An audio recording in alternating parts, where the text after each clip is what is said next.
There we go. That was a good episode. It's a good movie. Okay, Nimp. It's your turn for a show and tell. I gotta grab my first one real quick. Oh, okay. Thought he was prepared. Oh, it's right back there. Okay. Don't worry, it's fine. All right, so the first one is just an ongoing joke between my wife and I because 5 years ago, she wanted to do Christmas where we just made stuff for each other. Mm-hmm. So I made her this awesome table for the tub. That way she can take a bath. Just put this table over the tub and she could have, whatever. Like phone rest and shit. Yeah. Went through, shellacked it, stained it, all that fun shit, had it ready for Christmas. Did she make like you like a pasta drawing? No. Pasta drawing. 5 years later, this past Christmas, I finally got that gift from that Christmas. Even better. Oh, there you go. That's So nice. the- It's got a pretty. PlayStation is. Oh yeah. So she took That's a lot. nice.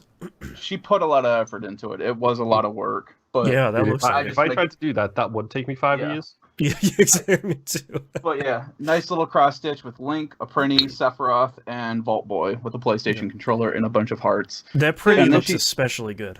Yeah. Let's face it, with you, as long as you get the printy in, you're fine. Yeah.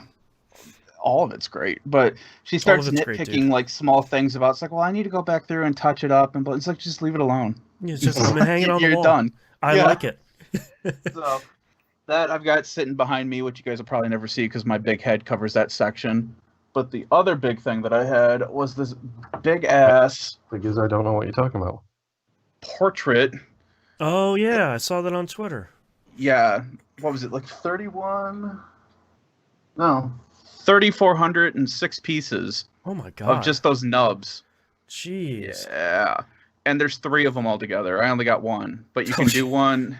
You can do, when you get them, you can either choose to do Darth Vader, Darth Maul, or Kylo Ren. They've got like another picture on the inside of the booklet. Oh, okay.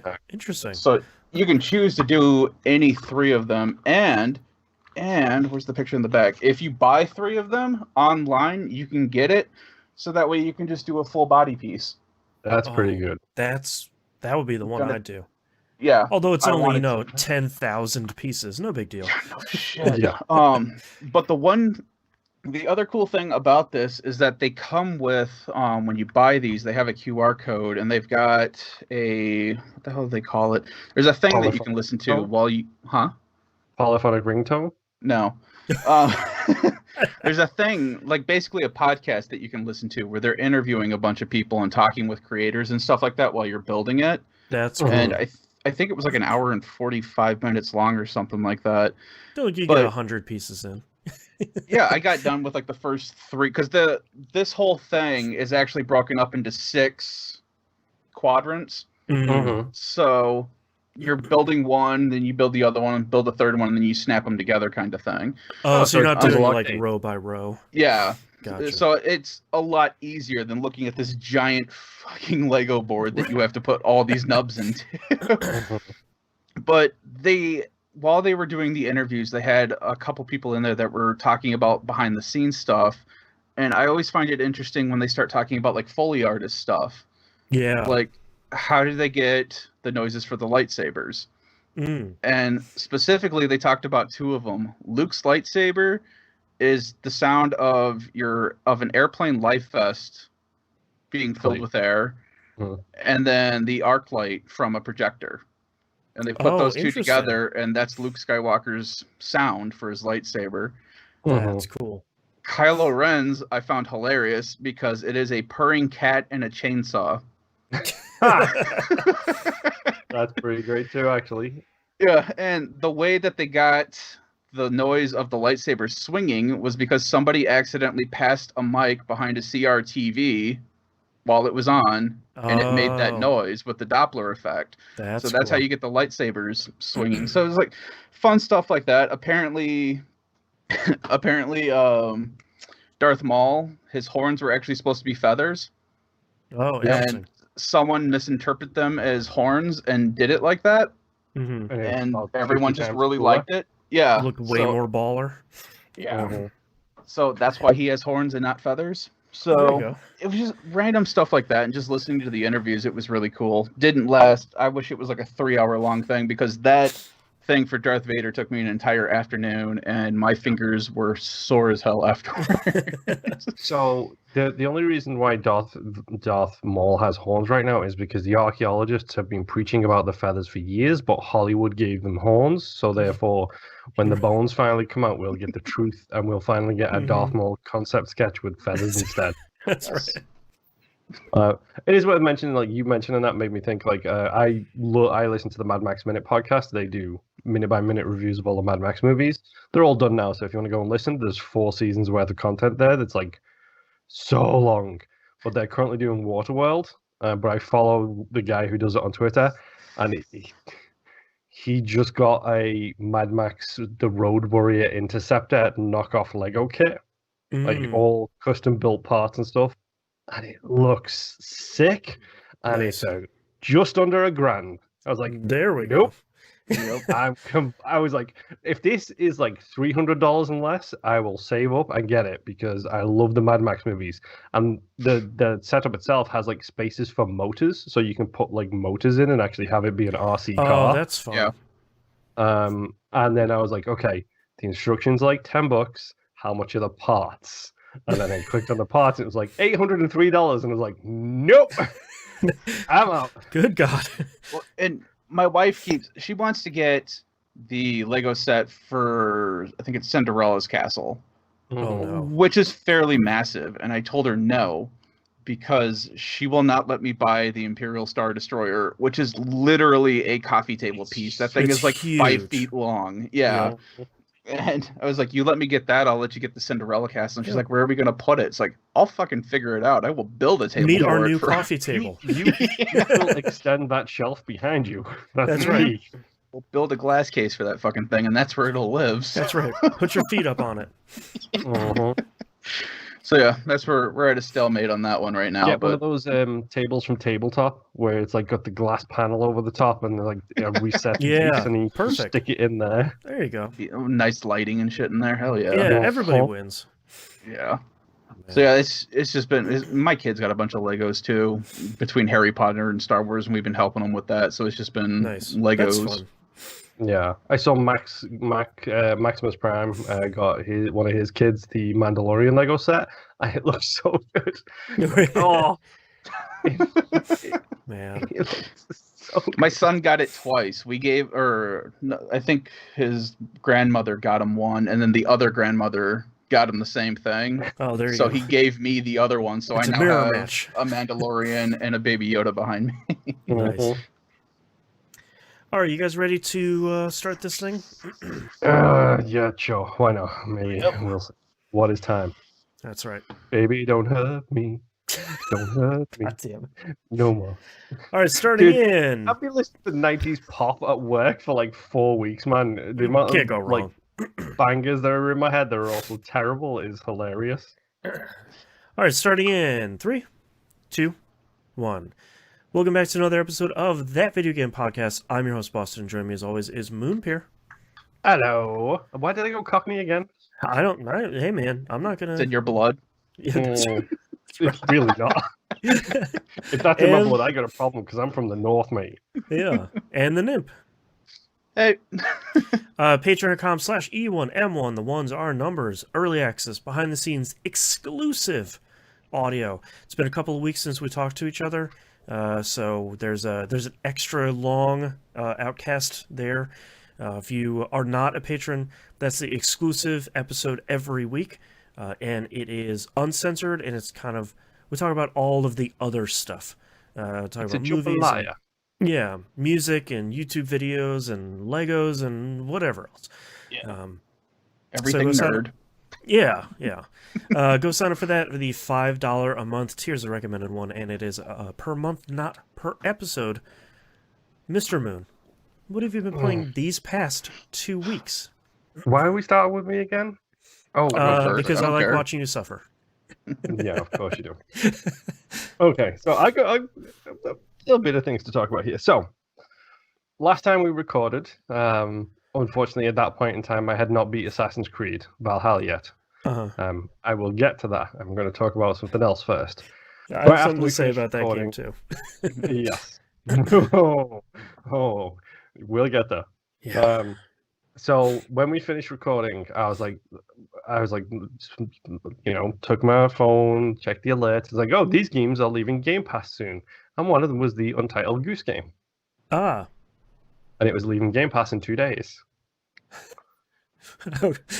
I can sense where this is going. You also know because you saw my Twitter and you liked the tweet that was like, oh, hey, by the way, I totally got full gamer score on Untitled Goose game. Yeah. Because I restarted and finished that game in 2 days. Nice. Jeez. It's like a 4-hour game, dude. It's not that bad. Yeah, I was thinking more of the achievement requirements. The only ones that are tough in that are the speedrun. Everything else is you just get it by doing it generally. Like the speedrun ones are super easy when you beat the game because you can just hit start and then reset, and then it'll take you back to the start and give you 7 minutes to do the level. It's really, really easy. Yeah, that game is just as fun, as stupid as ever. And Boston, I don't know how you do not have your child playing this game already. We talked about this briefly on the show.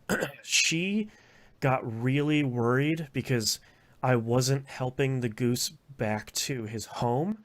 She thought the pond the goose starts in at the beginning of the game was its home, and she was genuinely really upset that I was going further away from its home as opposed to bringing it back to where it lives. So it's one of those like 4-year-old things where it's like, I don't know why you're literally crying right now, but I will bring the goose back to its home. Yay, everybody won. All right, we're done with this. Maybe explain that you have to go get a bell. There's a bell that you have to go and get. She wasn't really... She at that time, she probably wasn't understanding of that. She really loves animals, and she's like so into the idea of like parent animals and kid animals. So like the idea of this lone goose being away from its home was just like a catastrophe. Well, the good news is you can play co-op now. Yeah, that would be... So there's a parent and a child animal waiting for you. I'm just saying. Yeah. I know you own this game on some platform or other. I have it somewhere, yeah. And I also know that you have multiple controllers for every platform that you have because you're not an idiot. That's right. So I'm just saying, there's a co-op version now. Go play it. The math adds up. Yeah, it's Untitled Goose Game. It's charming, it's fun, it's fine. Yep. It was a good little break from me from the grind of trying to get to the end of Valhalla, which, spoiler alert, I only did 2 days ago. That's 3 weeks later, folks. Woof. Yes. So, again, I'll get to Valhalla. That's last on my list. Okay. I play a bit more Apex Legends. Again, it's fine. It's fun. It's great. I love Apex Legends. The season is rolling along at its usual fat pace, and at the end, I will be grinding for that too, because that's what I do. Apparently, is I play a little bit and a lot at the end. The cycle continues. However, I played so much Dead by Daylight over this break, you would not believe it. Oh, because suddenly everybody wants to play Dead by Daylight.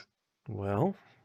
Something new come out, or no? Well, since I last played it, 2 new killers have come out, which I had no idea about. So that's fun. Last time I played it, Pyramid Head had just came out, and since then we've got a new killer who does something, and I don't know what it is, and another new killer who is basically Quato from Total Recall.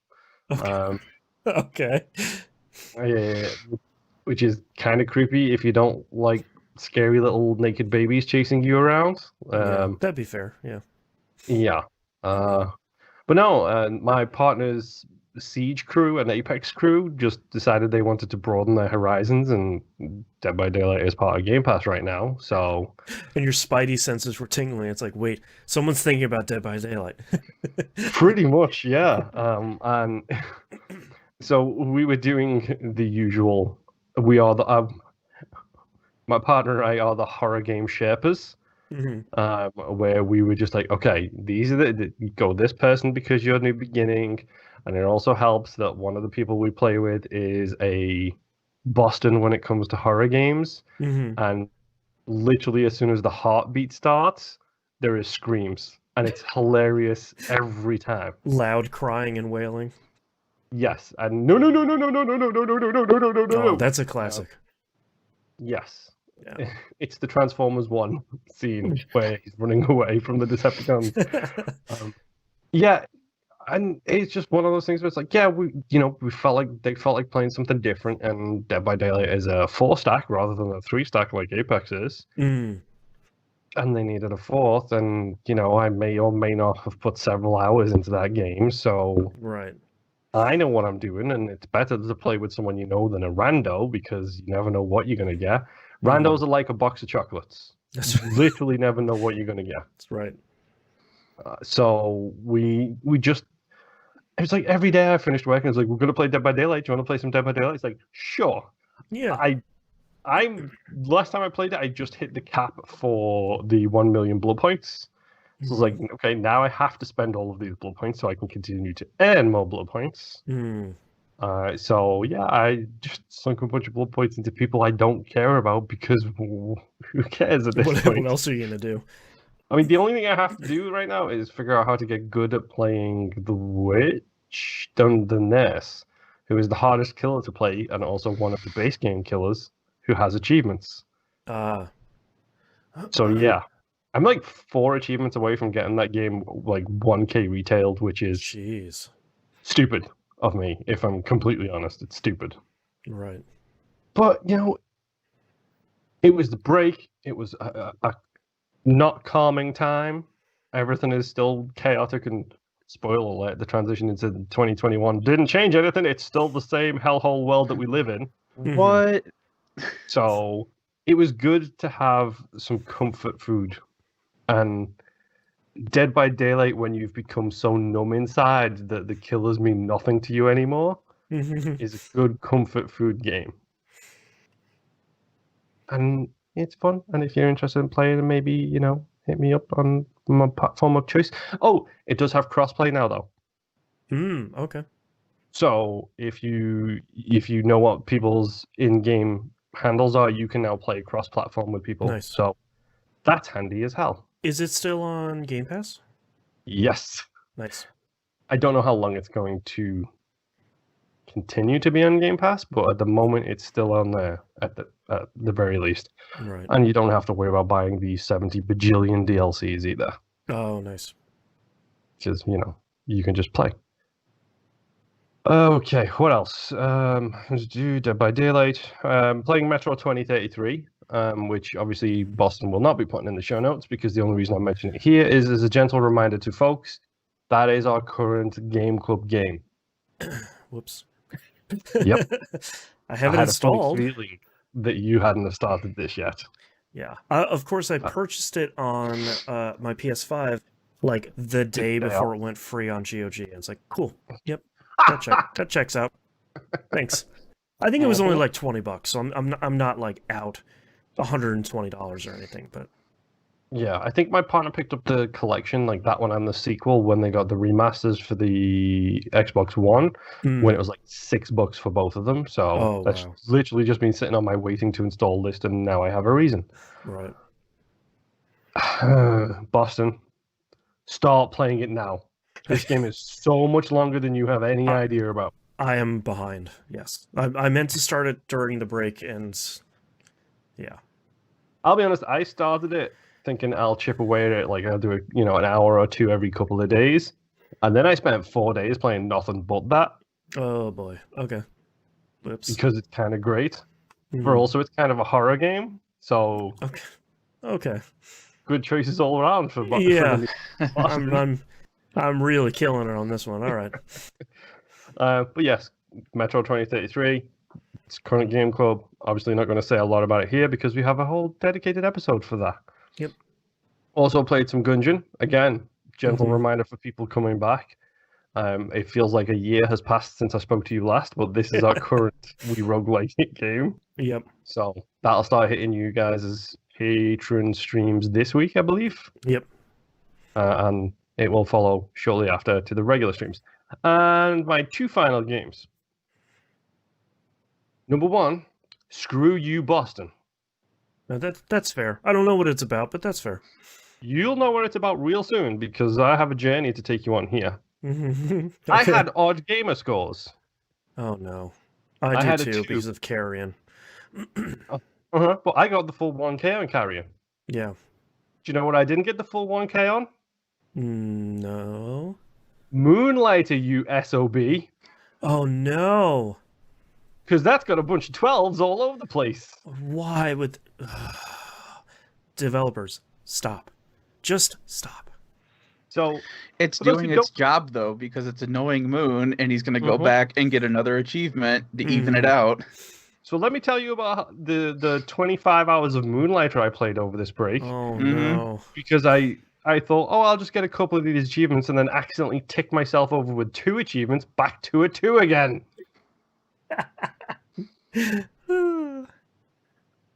Yeah, you laugh. You made this happen to me. You go to hell, Moonlighter.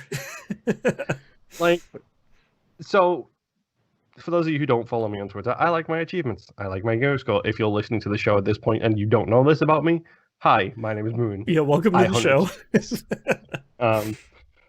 So I'm sitting there and I'm like, you know what? I've got 499,000 gamer score. I'd really like to make it a nice even 500. Yeah, you can't just go to like 500,005. Yeah, or 500,002, as the case may have ended up being. Right. So I went on this handy little site called trueachievements.com and then filtered my achievements by the odd achievements and started scrolling down the list of ones I haven't won, thinking, what game did I play recently that had odd achievements? Why can't I remember this? Because usually I'm pretty good about it. And it's like, okay, there's Halo Reach, which doesn't matter because it's DLC achievement, so I don't care. There's Tom Clancy's Ghost Recon Warfighter, which I got 0 achievements on. And wait, I know that symbol. What's that symbol? Why does that game picture look familiar to me? And then I clicked it open. It was like, oh, it's Moonlighter. I hate you, Boston, so much because I forgot all about that. So I started playing a whole bunch of Moonlighter to try and get that tally back to the 0 or the 5. I do that 500,000. It's not a milestone you hit every single day. Yeah. And I'm defending myself, by the way, audio listeners, because Nimp is shaking his head vigorously every time I talk about this effort. Because my achievements have sat with a 4 at the end of it for I can't even tell you how long. And you know what? I just don't think about it.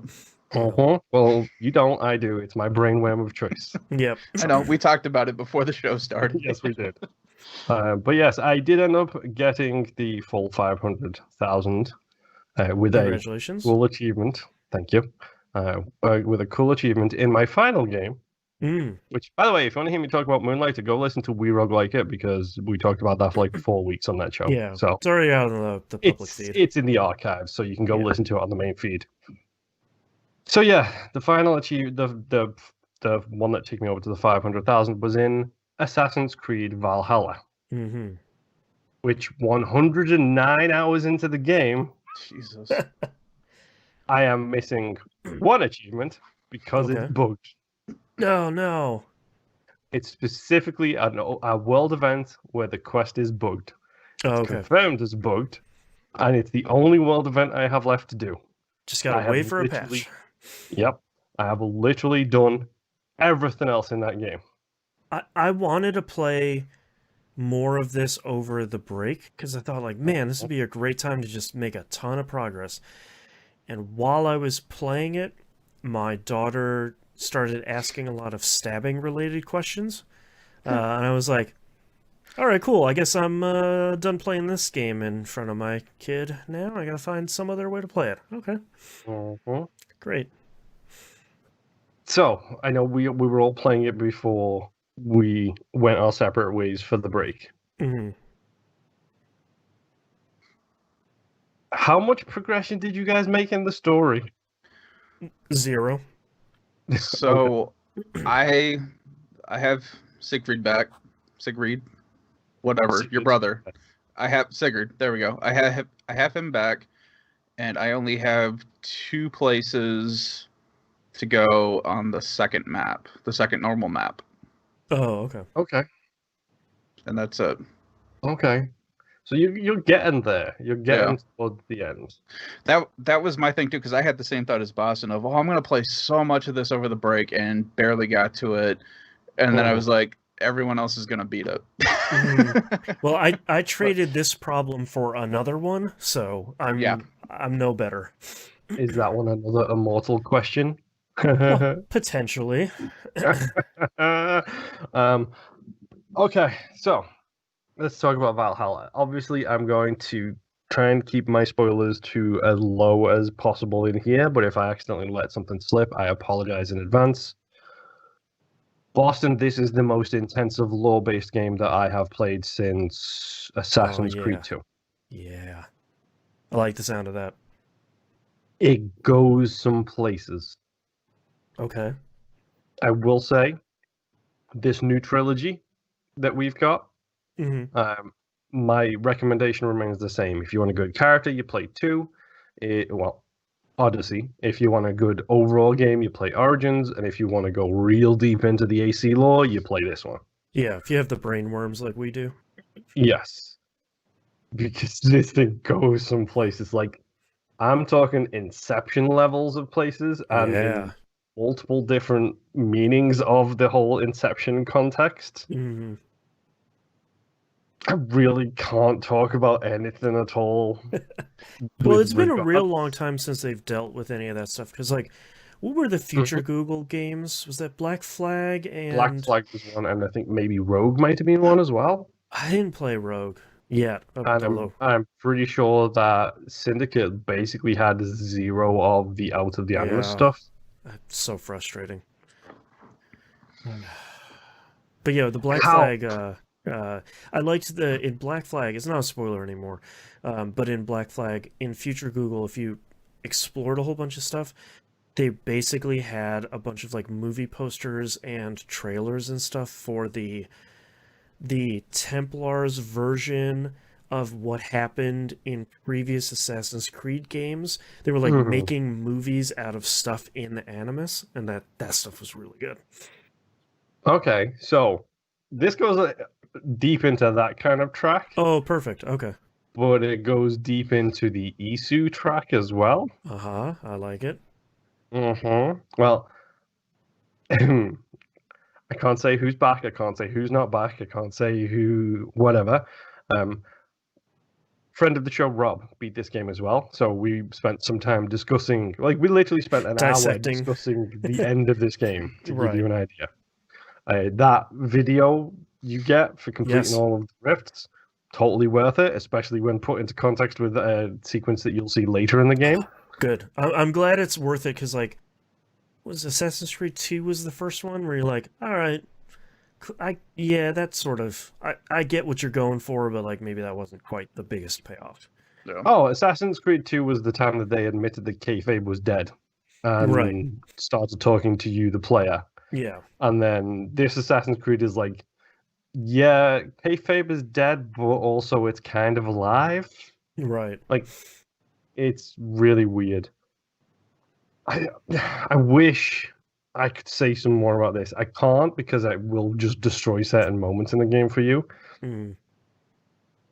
We came up with a very interesting term, myself and Rob, which is out-agonist. Okay. Which is specifically the antagonist you play as, or the protagonist you play as, I should say, who's not in the Animus.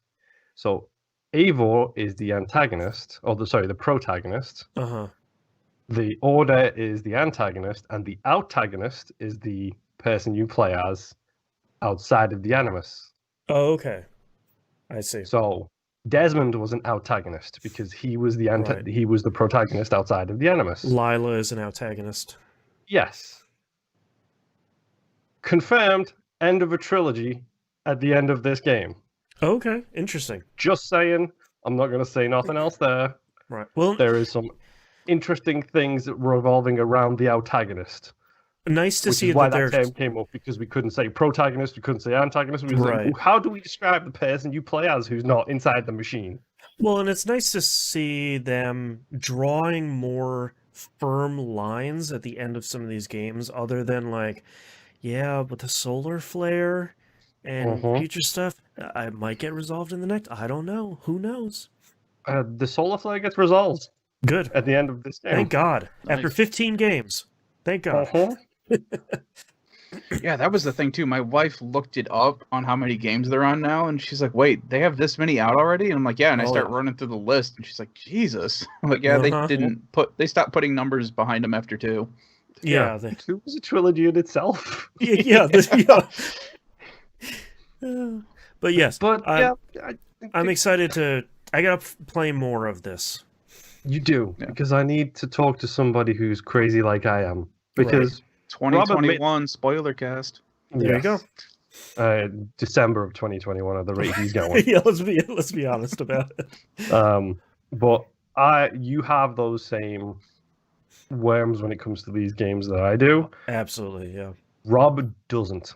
So the fact that I had an hour-long conversation with someone who doesn't share these brainworms should tell you where some the stuff going on.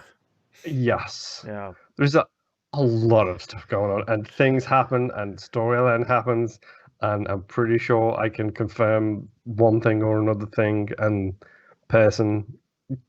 I'm being so vague, and I hate the fact that I have to be so vague because I appreciate it because I think most people would be like, yeah, here's all the dumb stuff that happens in the ending, and I'll be like, no, please, my future Google. Yeah. You should go. I don't even care if you do all of the areas. Just go beat the main story as quickly as that's my focus. Because like I don't really care about the platinum in this game because like it would be it like you said, it'd be about 110 hours.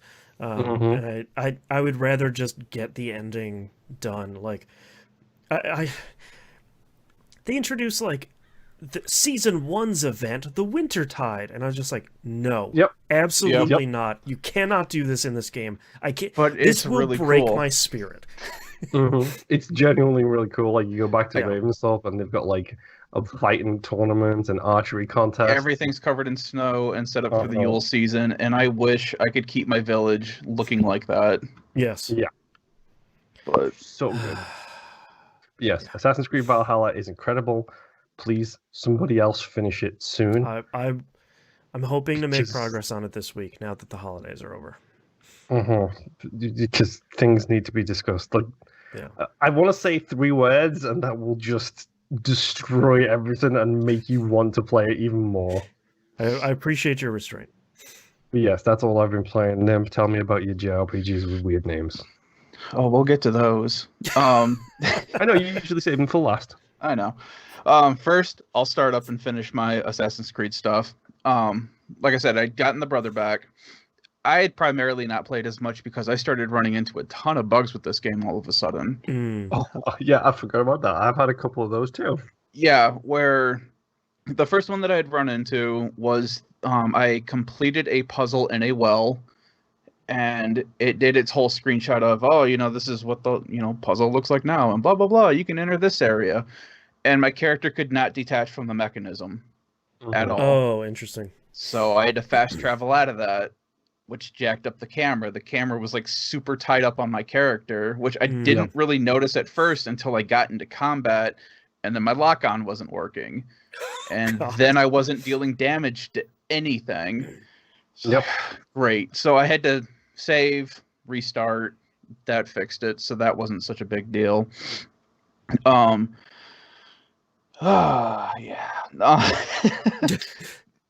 I found out, and I don't know if you guys have you guys attacked chickens at all by accident? Oh yeah, they totally Zelda. Oh no. You attack one chicken, all chickens have a vendetta against you now. Oh jeez. And it's kind of funny. Jeez. It's worse. Well, at the beginning, it was worse for me because of my setup. I set things on fire. So I had flaming chickens on fire. Oh, God. And it also didn't help that I had the perk or the ability, whatever, that when you kill something that's on fire, it stays on fire to let everything else catch on fire. Oh. Did you desync by any chance because you killed too many civilians? Because I've done that a couple of times with that perk setup. Where it's just like, I've managed to kill a civilian. With all this, and this is actually my next gripe with the game right now. Every time I go into a new area that I'm invited to, that whole area is always hostile to me, and it's annoying as hell. I hate it. To the point that I am walking with the lord of this area, and his guards are attacking me while he's talking to me because they see me as a hostile. That's definitely a bug, by the way, because I know who you're talking about, and I walked through that entire area with no issues. Yeah. So I had to kill them, which somehow I managed to kill a civilian, which I got the warning saying you'll be desynced or whatever for civilian casualties. Whatever, I don't care. But that's happened quite a lot. I've managed to at least kill one in a big area because I get that message every once in a while, but I haven't actually desynced yet. Yeah, I get the fire propagates fire thing, and then I've got 9 dead bodies all on fire around me and civilians running in terror through it. And I've desynced twice because so many civilians have set themselves on fire, and it's my fault. Well, and that skill is so useful though, because I've got the 2-handed battle axe that when you do a crit, your weapon catches on fire.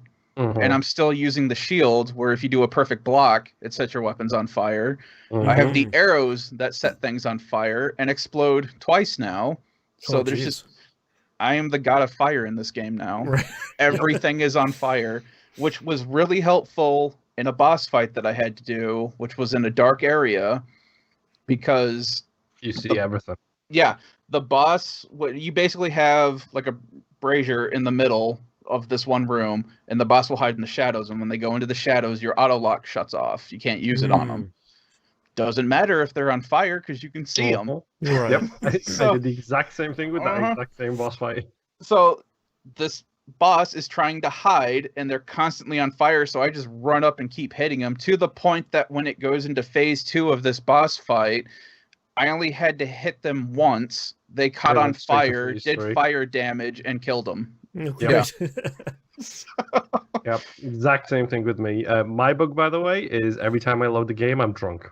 Yep, I have that one too. That was my next one. Great. Yep. Which Rob also has as well, so I'm pretty sure that might be associated with one specific world event that you may or may not have done. Poison Mead. Yep. Yep. I did it as soon as I did that specific world event. Every time I load the game, I'm drunk.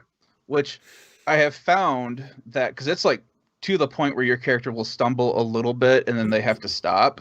I have found that if you aim with your bow, you can just walk through that normally until it wears off.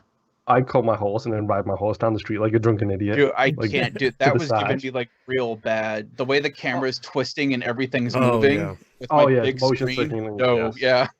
So that would be a hell of a ride in VR, though. Oh my god. I'm trying to think. I had like a bunch of notes. Still, the Yule event I really like. Like I said, I wish my village could stay that way. If I could purchase that, I would, because it just looks super awesome with all the snow and the decorations and stuff like that. But that is, I'm pretty sure that's about. Oh, one gripe that I have game mechanic wise is how certain enemies and bosses can dodge you no problem. And you can't break their combo at all, but they can break your combo. And some of their hitboxes, and some of their hitboxes are such BS that they'll do the Dark Souls thing of just 180 lock on you, and next thing you know, you're getting hit, even though you were nowhere near them. So, besides all that, though, still having a lot of fun with the game. It's just little odds and ends stuff. It's an open world game, so there's going to be all kinds of jank with it, but the story's finally starting to pick up again, because there was like a drought. It goes through a big lull for a while. And then, the bit where you're up to, like specifically that boss that you're talking about and getting Sigurd back and the consequences of that whole... Because that's the lull, is when you're trying to get him back. That's where I'm at right now. Yeah, the consequences of that is what kind of dragged me forwards, and I was like, okay, I'm just going to the end.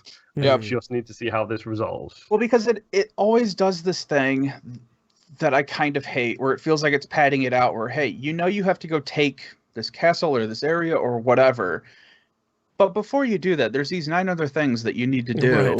Right. That are nowhere near where you're currently at, and they're nowhere near each other. These 3 lords have these 3 missions each. So I get to that point, and I'm like, screw this. I don't want to do this anymore. I will jump into this castle by myself and take it. All I have to do is scale 2 walls, and I'll be where I need to be. That's literally the funny thing about it to me, is like they do this whole build up the army thing, when literally 10 minutes ago I was in that castle killing everybody just so I could get the treasure. Yeah. And it's like, I already This is cleared it nothing. out. Let's I go. just did it by myself. Right. Yeah. Next game that I played a lot of is Genshin Impact.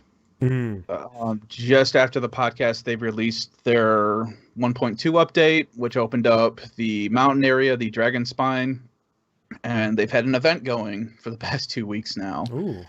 Which has been real easy and real fun to play. The only thing that sucks about this Dragon Spire area is that it is a cold area with snow. So you have the freezing effect, where your character is constantly gaining cold, and if this bar fills up, you start taking damage.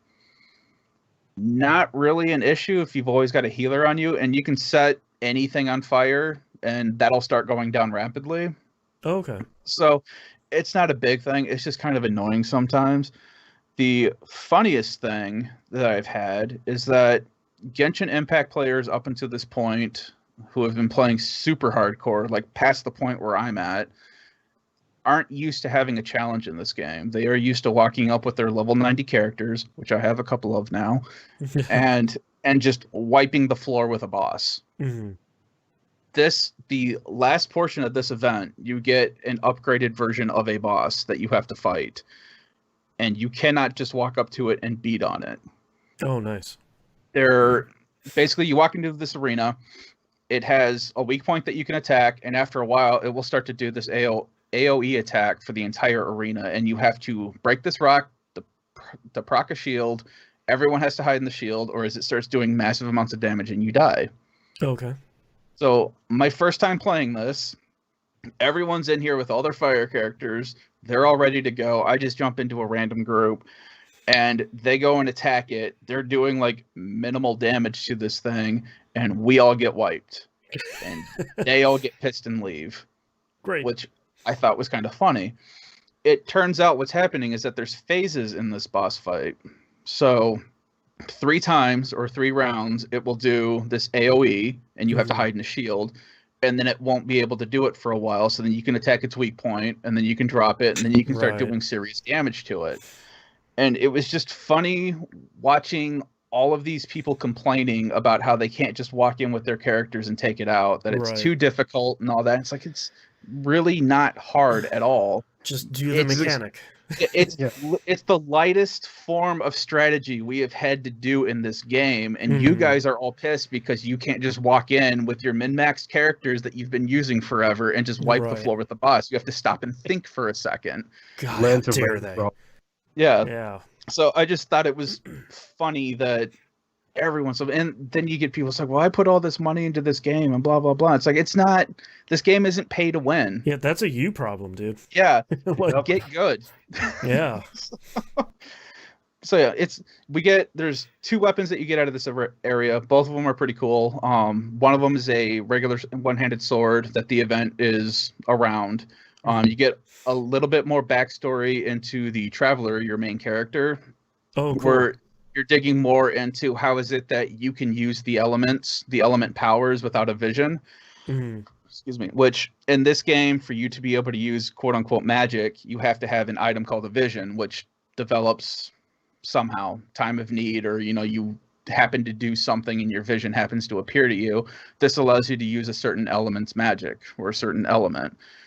Your character so far can use 2 different, was it earth and wind? Yeah. And they don't have a vision in this world because they're a traveler. So you meet up with this character and you start doing experiments to try to figure out, okay, how can you do this? Why can you do this? And you start getting more story into that. You don't get any concrete answers yet, but you find out that your character is comparably normal, which is a good thing. So, yeah. The next game that I have been playing, let me scroll down because I have a ton of notes this week. Immortals Fenyx Rising. Me too. Well, you can talk mostly about it because I barely touched this game. I bought this for my son, and it's not because I don't want to play this. I just can't right now. Right. What, you don't want to add another 100-hour open world adventure game into your life? I don't need another Breath of the Wild game in my life now with an open world. Yeah. I bought this for my game. So Jesus, I bought this for my son, not my game. But I bought it on my PlayStation account. That way he can play it on his account. So I own it. I've only played like maybe an hour or two. Like I'm still in the beginning area, just exploring and messing around. But he's gotten way into it. Like he's explored everything except for the last area of the game right now. I'll talk more about it during my segment. It seems a lot more than that. It's really fun, and all I have to really say about it is that it feels like Fable in tone and comedy. Yes, for good and for bad. Yeah, where the first dungeon that you go into, Zeus has assumed that your character is dead, and credits roll. Yep, and it all of the credits in the game are a courtesy of Zeus. So like direction, writing, comedy, lightning, godliness. Question: are the Greeks British? Some of them are. I haven't played enough of it. The first couple that I have they sound like normal English accent.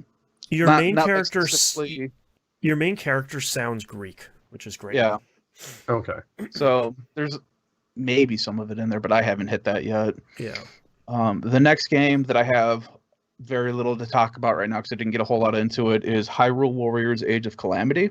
So apparently you're just in the market for open world games over this break. Apparently.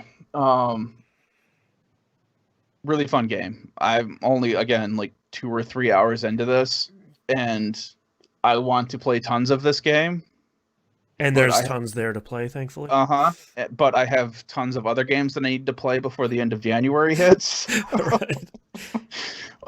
But so far I have 5 characters. I've unlocked 2 divine beasts, which is really cool.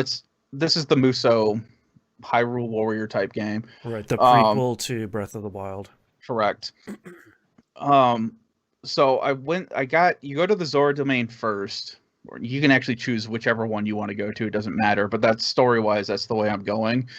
Got there, you go through and you fight in the Zora domain, and once you beat that area, you get your new character, Mifa, if I remember correctly. I can't remember, the guardian for that area. Yep. You get her and you can fight with her, but then after you beat that level, you unlock the guardian beast.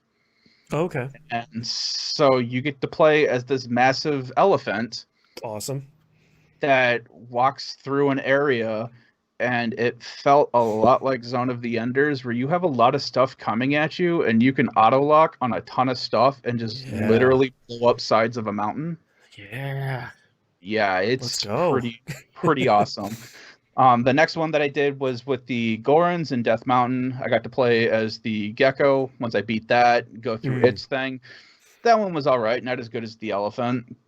And so then I'll be moving on to the next area. But in between these fights, you have like you're getting like these items and stuff that you're picking up from the enemies that automatically go into your inventory. And you can upgrade these little areas throughout the map so that you can get shops, or you can upgrade, hey, this character now has an extra heart, or they have this extra ability that they can do now, or this adds to their attack. So I'm filling out all that stuff as well as I'm playing it. It's a pretty sweet game. I really like it so far. Nice. But it's going to take a ton of time to play this game. Yeah. That I don't have right now. Let me see. And the last game that I have this week is Cyberpunk 2077. Oh, a tiny little. Yeah. Tiny little glad game. to see you were keeping the we're all dads of one form or another. I'm the cat dad. So we're all dads of one form or another. So, we have to limit our gaming time. And, the 4-hour games are the best. So clearly all of the ones in them just named are all the 4 to 10-hour experiences. Yeah, a little Saturday afternoon game. Yeah. Hey, several people on our Discord have already beaten this on their second run. Jeez. I am just lagging behind. Yeah. So I will say, starting out, this game is broke as hell. And what? Yeah. No. Like The Witcher 3 before it. I think a lot worse than that. Wow, okay. I am playing on a PS4 Pro. This is currently version 1.06. And I'm going to say some bad stuff, and then I'm going to get to the good stuff. So I've had an autosave corrupt. Great. Which really, it isn't an issue for me because it does autosave. It's got like 10 autosave slots and your that's not manual. Yeah. So I deleted that one and it just went right back into, it was like my autosave 3 corrupted, deleted that. And then it went, after a while, it went back and I have all 10 of them again, or 11, however many. Oh, okay. Constantly running into issues where the game isn't able to fully load in the environment. Yeah, So, we were talking about this on Pup yesterday, and Musin was having a ton of problems with that too, where it's like, I can't get into this area, like the geometry won't let me pass. After a little bit of time, it loads, and it's just like an open area. Yeah. I actually have the opposite issue of, so there's a bunch of pop-in. It's not like the entire game's popping in, because I've been able to drive through like vast amounts of the city and not have any issues. But I find that if you go super fast through a pretty condensed area, all of a sudden there's not buildings in front of you, or there's just like a wall of gray and you're not sure if that's actually a wall or a building, or if that's just, it didn't load this section of the game yet. 9 times out of 10, you drive right through there and the rest of the game's already loaded behind it. Okay. I've had the issue where I'm driving on a highway and next thing you know, I'm driving on air and I'm waiting to find out if I'm going to fall through a world map or not. And I don't, then the rest of the level loads in and I can keep driving. I've had issues where the game has crashed on me about 5 times, and I've played 23 hours of this game so far, and it's like hard crash to dashboard, send your report in kind of crash. Oh, okay. Load times are just as long as anything else. It's surprisingly, it's shorter than Assassin's Creed. I've timed it. I've had a lot of time to time things this week too. And then you just get like random things where it's like characters who are talking to you. They're, your options for that character are still on your screen and you can't select anything. So you have to walk away. That way you break that contact. That way you can start picking stuff up. And it's random odds and ends, stuff like that. A lot of it I can overlook because there are very few open world games like this that I've played that aren't broke. It's just, this is broke. Yeah, especially at launch. Like, they're all kind of... Valhalla is having its own fair share of... You loading your game and your character's drunk for a good long time. Like, they all have issues like this. But I will say, though, that the way this is broken... There's a lot of things I can overlook. The way that this has been broken is kind of unexcusable for them being able to release it. Right. So, with that said... section, folks. Yeah. With that said, though, I still really enjoy playing this game. I still look forward to playing this game. Okay. I have done all kinds of dumb things in this game that have been wildly entertaining to me. Mostly I am running around with a sword, a handgun, and an assault rifle. Okay. That's all I've got so far. I just recently figured out, because the game doesn't do a great... It doesn't tell you in great detail on how to go about upgrading things. So I just recently found out that not only can I make craft stuff, I can upgrade anything that I have with crafting components. So it's like, all right, cool. Because I knew you could do it. I just wasn't sure how you do it. Looked it up, figured it out. It's like, all right, cool. So now I'm starting to upgrade my weapons and my armor and all this fun stuff. The armor you get in this game, my God. You will have points where you are picking up everything and you have nothing that's better than what you already have. Right. So the biggest issue I had with that is that for the longest time, my character's armor consisted of basically stripper's attire. Okay. Because that was the best defense legendary, with all the mods and stuff on it that I had. RPGs. Yeah, and my wife sees me playing this game. She's fine with it, but she asked the question, this is really how you want to play this game? Right, is this a choice you're making? Yeah, and I'm like, no, and I pull up my inventory and show her. No, I have like these 25 different things that, yes, I could equip on her, but they're all like 10 stats lower than what her stripper attire is. So until I find something better... this is my stripper assassin. Right, this is what I'm wearing, man. Yeah. Eventually, I did get something cooler, and everything. She looks normal now. Mm-hmm. Whatever, it is what it is. Especially now that I understand how the upgrading works, I can actually put my character into better equipment or make it better if I find a piece that I like. I see. So I'm not constantly swapping things in and out like I have been. There is just so much to do in this game. I had a mission where I had to kill plastic flamingos in people's yards by running them over with a car. I was in the middle of a mission where I was driving shotgun with someone who was bringing me to a mission point. Noticed somebody was robbing somebody else.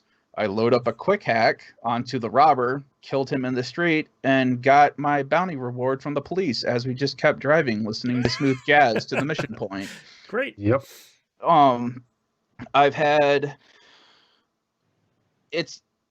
missions where it's a lot of, like with Assassin's Creed or like with Ghost of Tsushima, where you can kind of pick your entry point where, hey, there's this door here. If you have your character spec'd out and body, you can rip that door open and just walk through.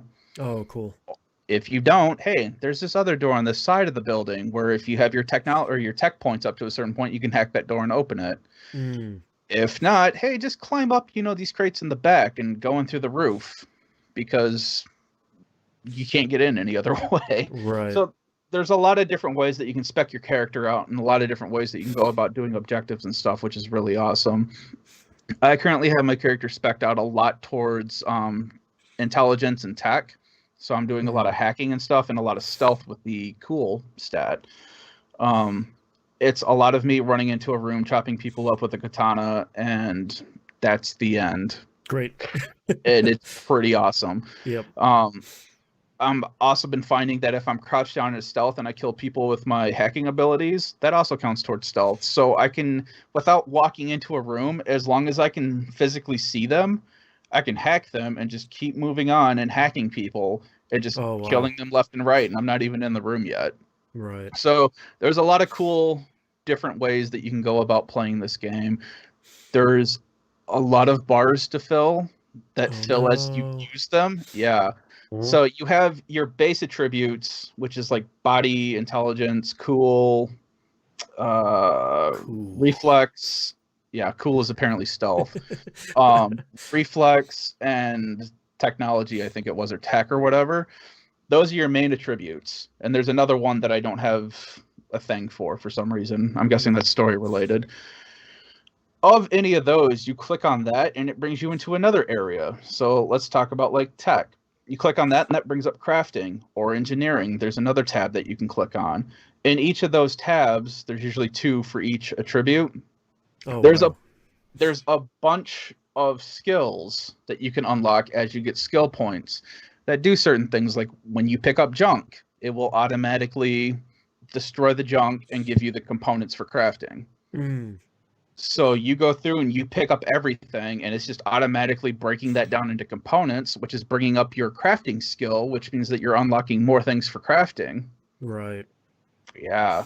So, and then your odds and ends stuff is like you keep putting stuff into reflex, you get better with pistols, or you start doing better damage, stuff like that. So there's a lot of different skills and things going on that you can unlock, and a lot of it can be unlocked by using it. And then you get the perks and you put the perk points in. So this goes deep. Yeah. There's a lot that you can do.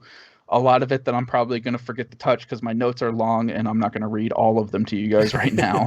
But on my last note with this game is that there are a lot of, I guess, like cameos or references to other games in this game or other things in general. Everyone pretty much knows that you can get the bike from Akira in here. Okay. I recently ran into GLaDOS in this game. Okay. I won't say how, when, or why, but GLaDOS is in this game. And I am pretty sure that I found the cul-de-sac from San Andreas Grand Theft Auto in here. Okay. And of course. I only think there's nothing that pops up and says, hey, this is from San Andreas. It's just I saw a cul-de-sac, the houses are lined up properly, and there's a dumpster in there that's where I think I remember there being an actual dumpster. Right. And I drove into this cul-de-sac, and a bunch of gang members showed up and started shooting up my car. Oh, okay.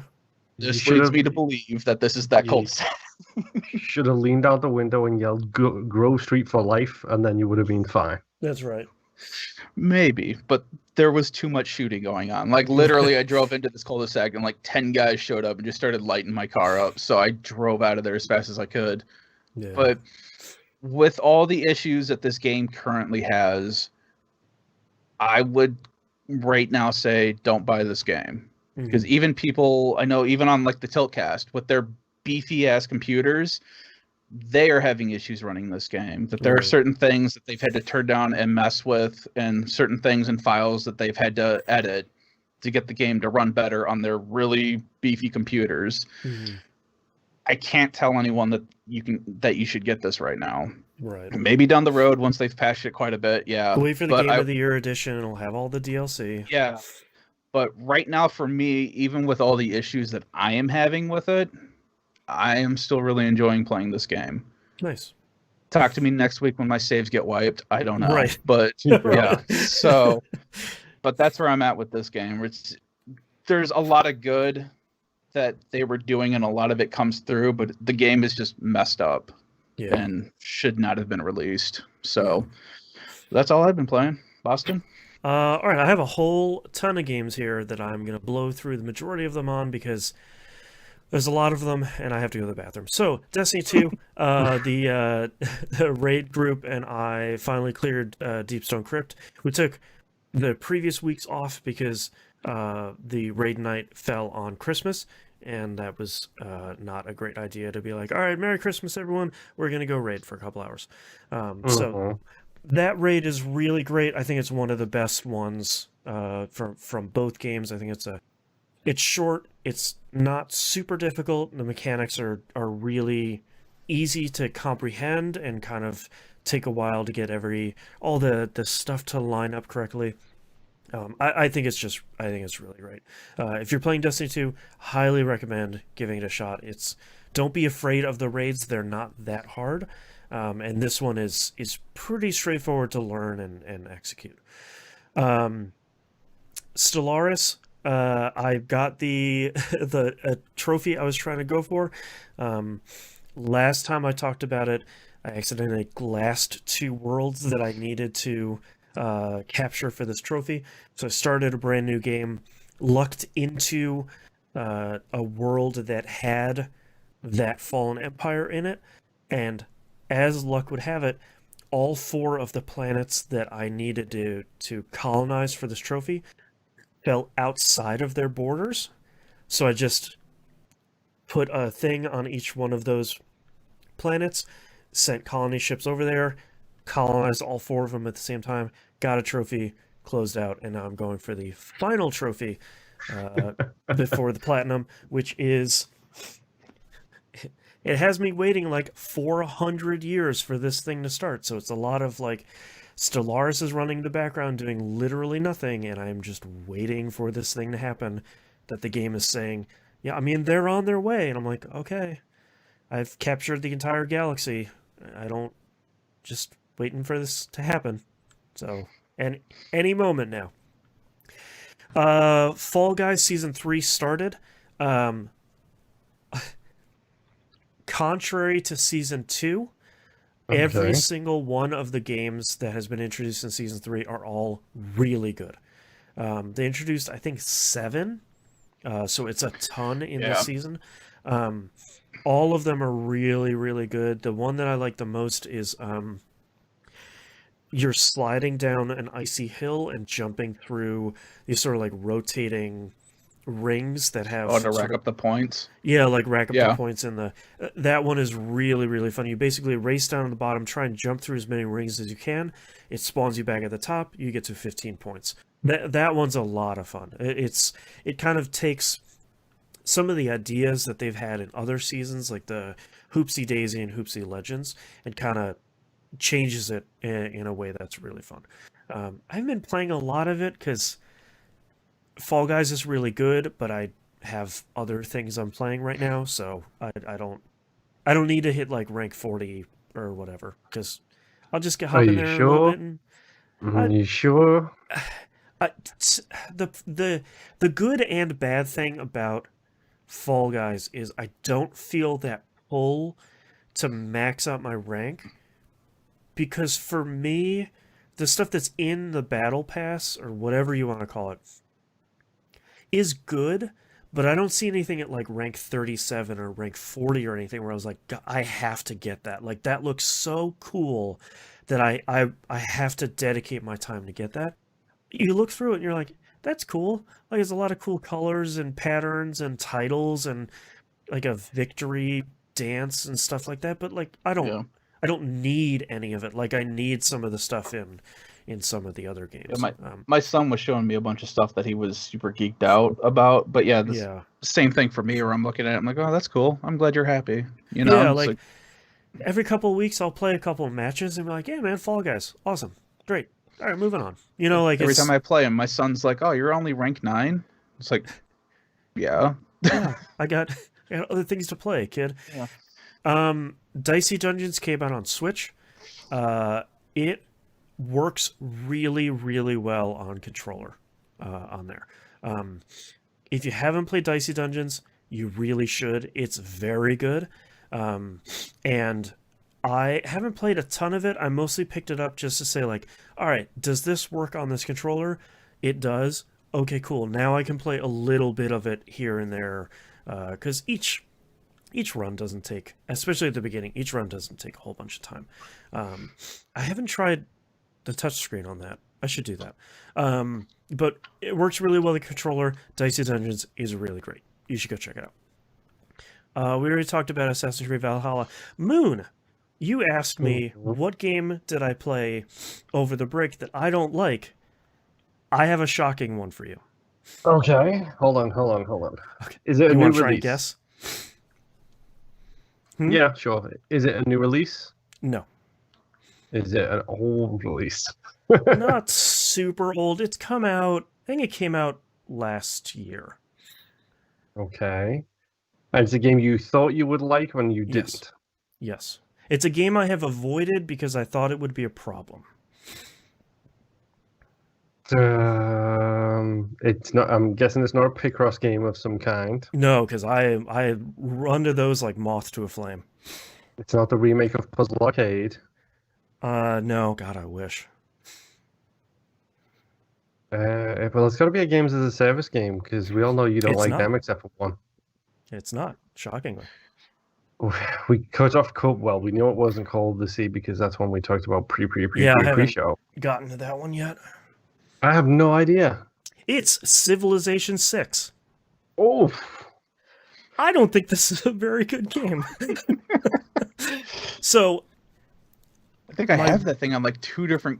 I know I've got it on PC through Epic Games, and I think I got it through like PlayStation or something too. Yeah, my wife has been playing it with some of her coworkers. They've been doing like the chess by mail version. And she's like, I'm really enjoying this. Like, oh, it's on sale it was on sale during the holiday sale for like $13 on PlayStation.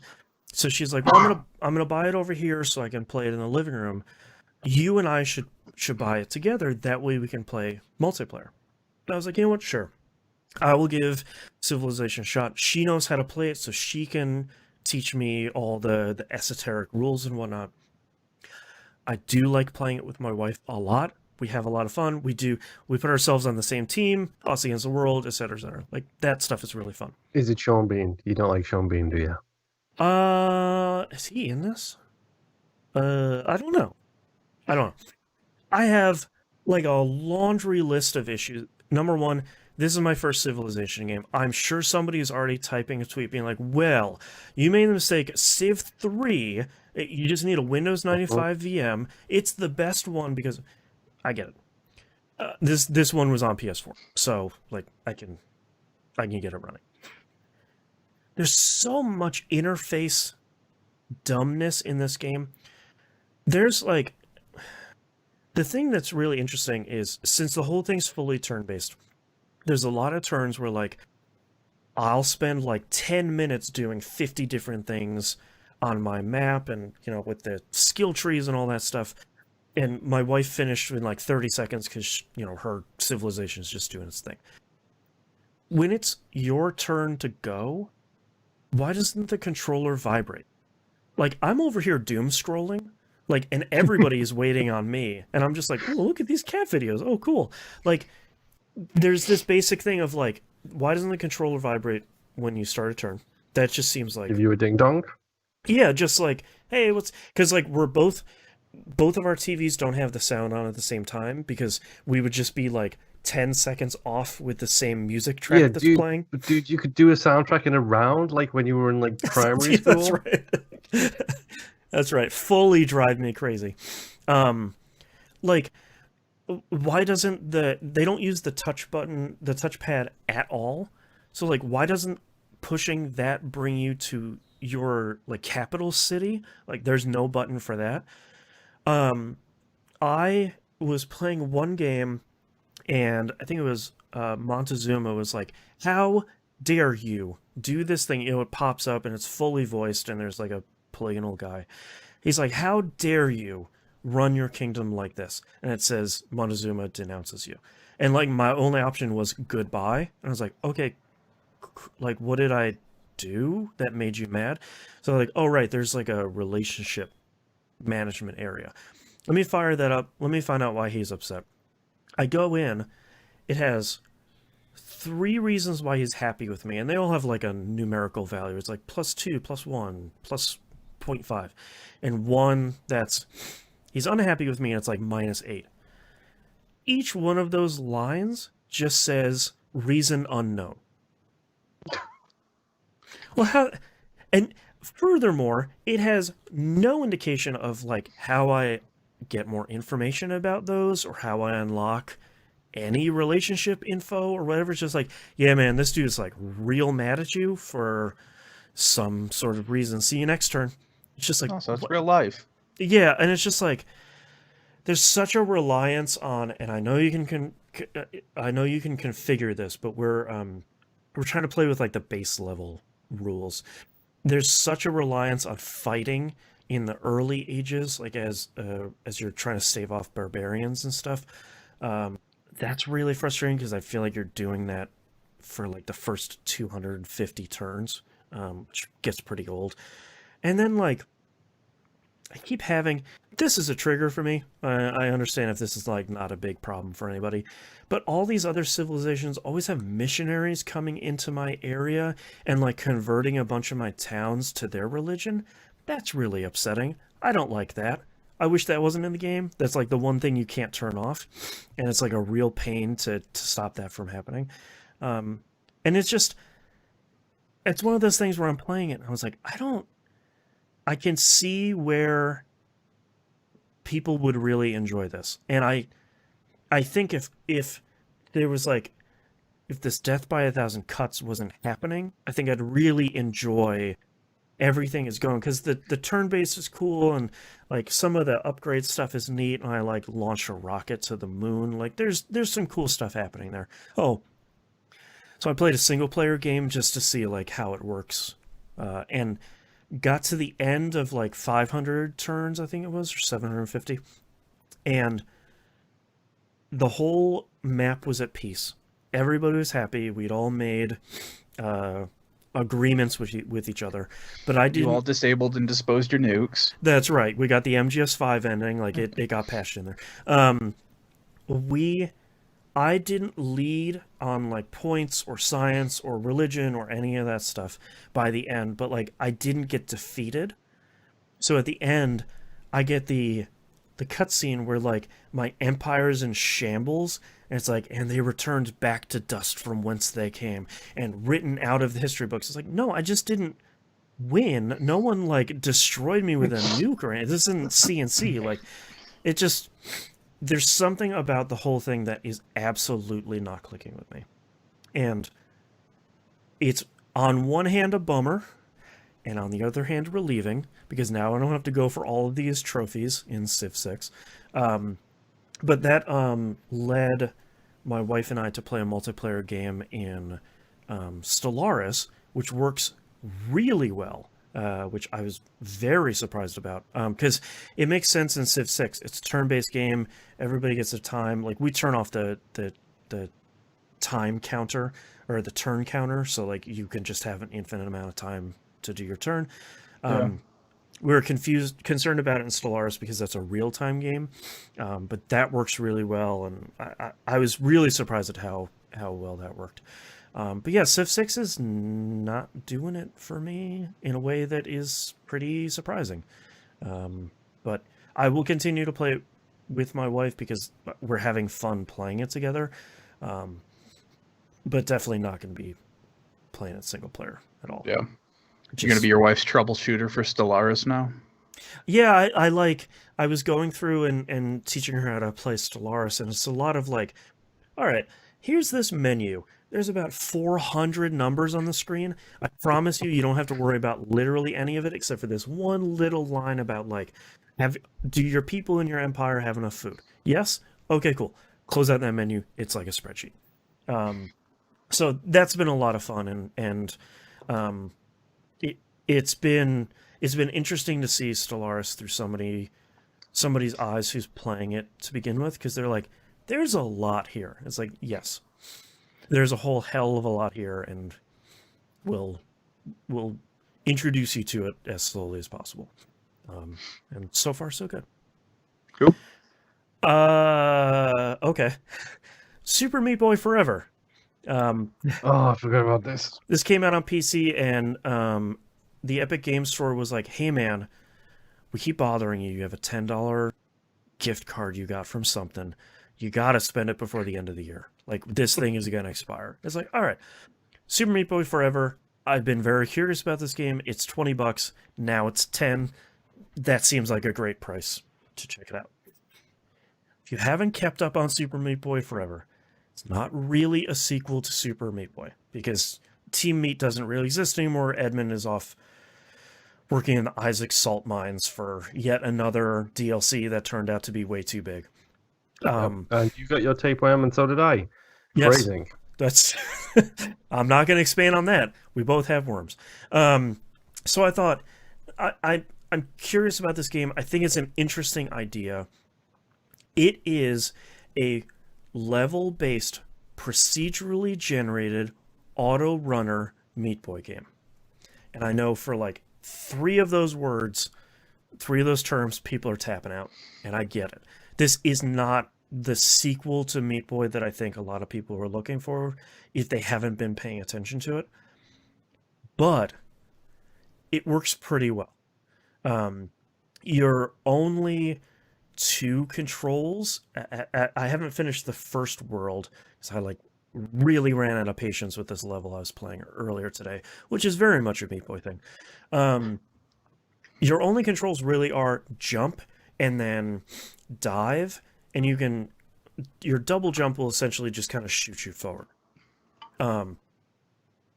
It's a cool idea. I think it's interesting. I like auto runners. You know, the Bit Trip Runner series are really great. It's very much in the same vein as that is, but with the kind of extra like screw you that some of the Meat Boy levels can have, where it's like, you're jumping over each one of these saw blades that are in the level, but the very last one is going to jump at the last second, and you just got to plant, like you get right into it. I think, to be fair, I think the auto runner, because it's an auto runner, you lose what I think is one of the strongest things about Super Meat Boy, which was like the super tight level design that was, especially the single screen levels of Super Meat Boy. You lose that, obviously, because it's an auto runner, and there has to be some level of kind of readability to the levels that you're playing. I don't think it's, the worst game on the planet, like a lot of people that haven't played the game feel it is. But I think if you're looking for another Meat Boy, like if you're looking to relive those Xbox Live Arcade Meat Boy days, this really isn't going to do it for you. But if you want to play another high quality auto runner, if you want to play something that is kind of a cool experiment with the IP, I think this is something you should check out. The opposite end of the spectrum, I've been playing a lot of Good Pizza, Great Pizza. I've been playing this on mobile. It also came in on Switch, but I'm not playing that version. I probably would have picked it up there instead. This is a really casual and relaxing game where you're making pizzas for customers. And my initial concern was that it was going to be like Cook Serve Delicious, where you have like, you're managing 4 or 5 different customers that all want like 2 dishes per people and drinks and fries and all this stuff. It's absolutely not like that. It's one customer comes in with one order, and there's a time limit, but it's kind of not that big of a deal. So if you take a little bit of extra time, that's fine. They just get a little bit more unhappy, and they'll be like, I wish that was faster. And then the next person comes in. It is free. Go check it out. It's very relaxing. It has been my play it in bed while listening to Friends at the Table game. What was it called again? Good Pizza, Great Pizza. Okay. I've seen a couple of people talking about this, and everybody seems to have great things to say about it.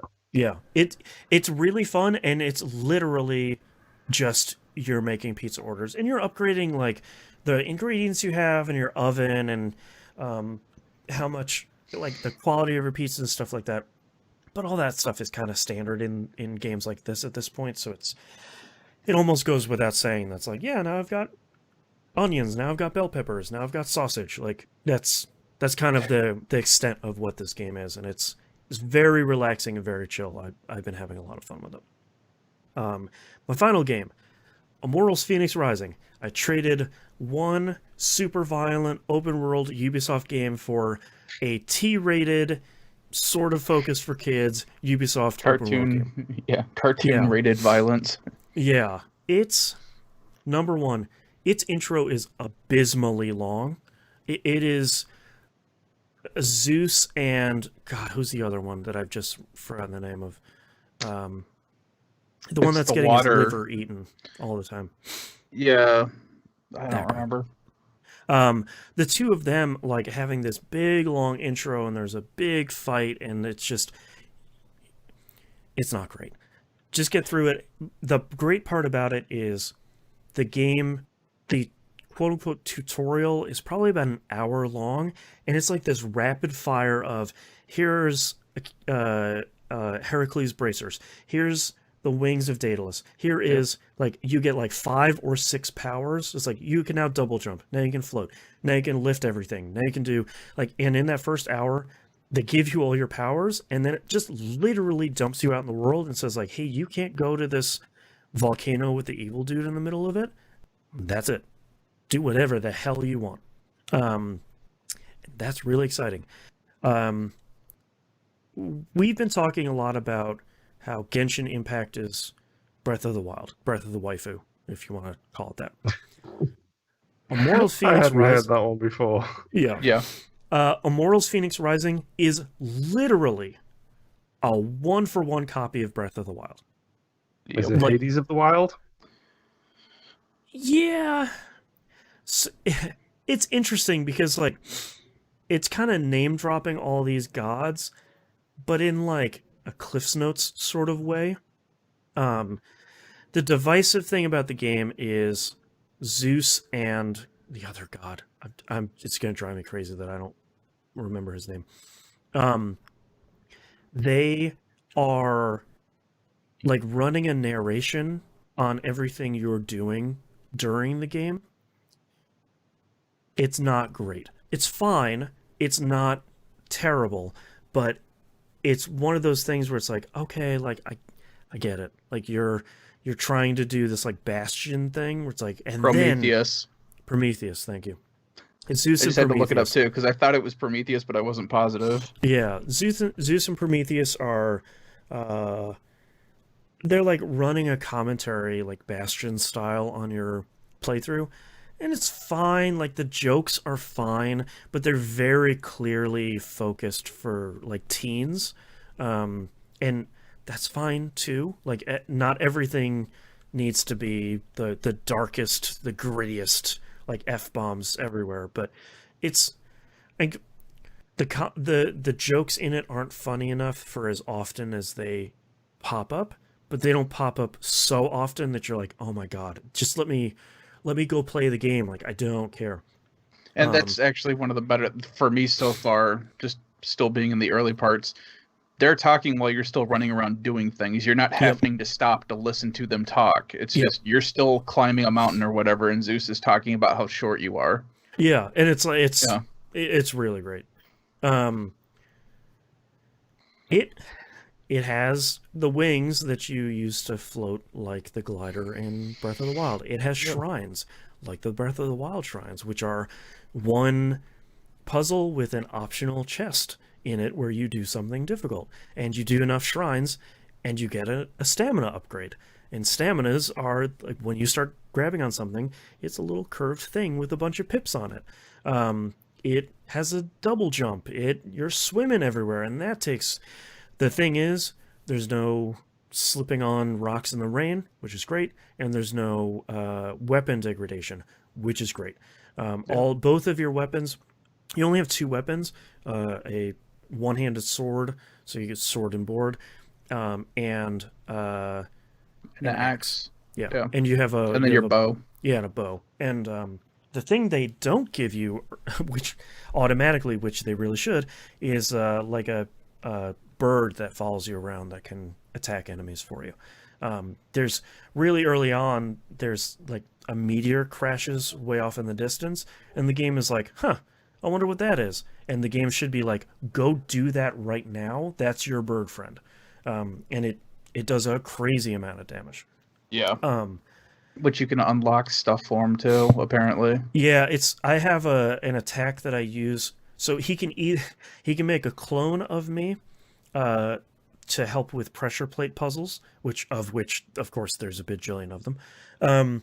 He can make me turn invisible so I can do stealth attacks. It's on the Assassin's Creed Valhalla engine, the Anvil engine, which means it looks really good. And then he can just like dive bomb enemies and do not only a ton of AoE damage, but also massively increase their stun meter. So he's very useful. The thing that I think, this is going to sound weird, the thing that I think I'm enjoying the most about this game is it's easy. It is a big open world game that is not marketed towards me, and it's pretty easy, and I'm really enjoying it.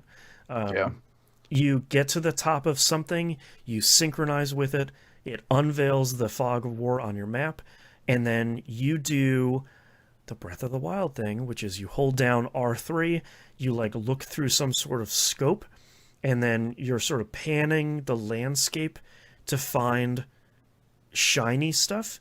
You pull R2 to mark it on your map, you do that a whole bunch of times, and then you go check out all that stuff. And it's just good. Like, it's one of those games where I fired it up where it's like, all right, I can't play Valhalla in front of my kid anymore. So let's go to and Legion, Watch Dogs Legion is still in a pretty rough spot. So let's fire up the third Ubisoft open world game that came out in November. And let's try this game. And I was like, all right, I'll go through the tutorial and I'll play it a little bit. And then like, I got through the tutorial in the first hour and then played like 4 more hours of it that day. And I was like, oh, okay, cool. I guess I'm enjoying this one. I've played a significant amount of this over the last couple days, and I'm still in the first area, not like the little tutorial island, but the first area they unlock is like 1/5 of the map, and there's just stuff everywhere. Like, everywhere you turn, there's a piece of ambrosia. You collect enough of those, your health bar goes up. There's a shrine to do. There's some guarded chest. There's a little puzzle you can do to open up epic chest. There's a checklist in the Hall of the Gods, which is your hub. So you're always kind of completing stuff on that, which gives you upgrade materials to upgrade your stuff so it does more damage, so you can do harder stuff. Like, all of this stuff feeds into each other in a really satisfying way, and it's just a blast to play, and it's not going to be my game of the year or anything, but it's just one of those ones where, like, yeah, you know what? I'm just having a hell of a lot of fun playing this, and it controls well. The puzzles are cool. I'm just having fun. Yeah. I'm digging it. Yeah, my son has shown me a lot of things, especially when you start messing with the gods and you do missions for them and you get blessings for them, which do certain things for you.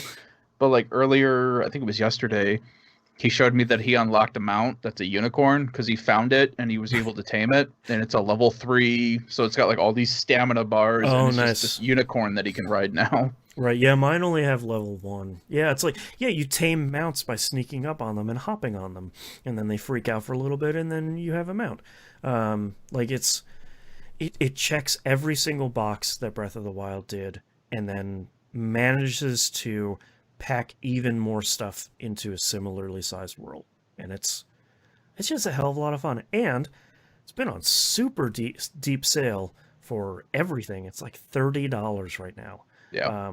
So brand new. So I bought a PS5 copy. As this is my first like native PS5 game I bought. I think I bought it from Best Buy for like $40. It's really great. I'm talking about it a lot because I feel like this is going to get looked over, where it's like, oh yeah, it's just like, yeah, they're kiddie version of Assassin's Creed. And it is, and it's really good. Like, it's this, like, kids Assassin's Creed Breath of the Wild thing. And I can't recommend it enough so far. It's great. But that... Ubisoft shouldn't have released 3 open world games within 3 weeks. Yeah, weird. Like, 2 of their biggest tentpole releases, one of which takes an average of 100 hours to finish. The other one is still kind of unplayable. And then this third one, which I think a lot of people would look at and be like, well, it's got a real dumb name, and it does.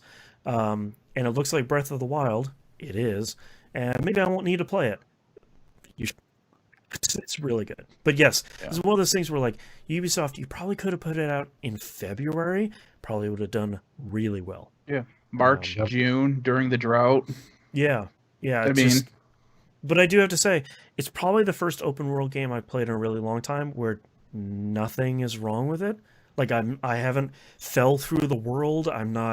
Nothing is unavailable. Like, everything that's unavailable is like, oh, you need to come back here when you have more stamina, because you'll need more stamina to finish this puzzle, or like finish this archery or running puzzle or something. It's like, okay, cool. It's on my map. I'll come back to it once I get another pip or 2 of stamina.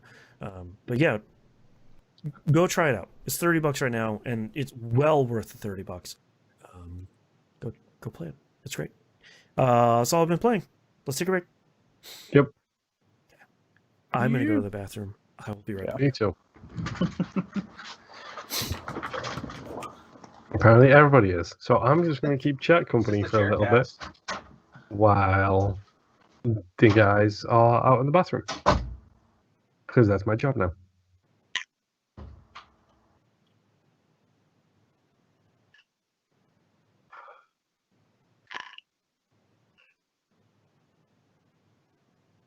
How you doing, chat? Me too. I know exactly what you mean.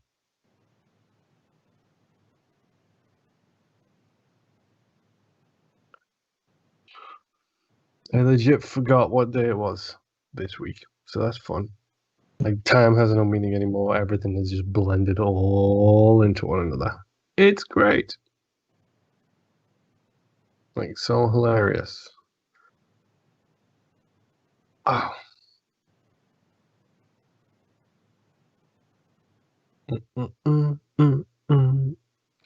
Looking at the show notes. Show notes, yeah. I don't even know what song that is. Should, but I don't. Sorry, I yawned. I hope everyone listening to this in the Outcasts enjoys the yawn. It's going to be great. And also, I hope I made you yawn too. Now that Nim is back, Nim can talk to the chat that's not talking, and I can go to the bathroom. You could have just gone. Nope. Nope.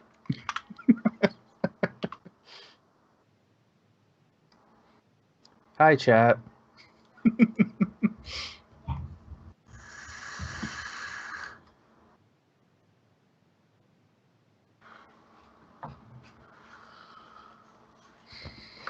Oh, man, let us see what is going on.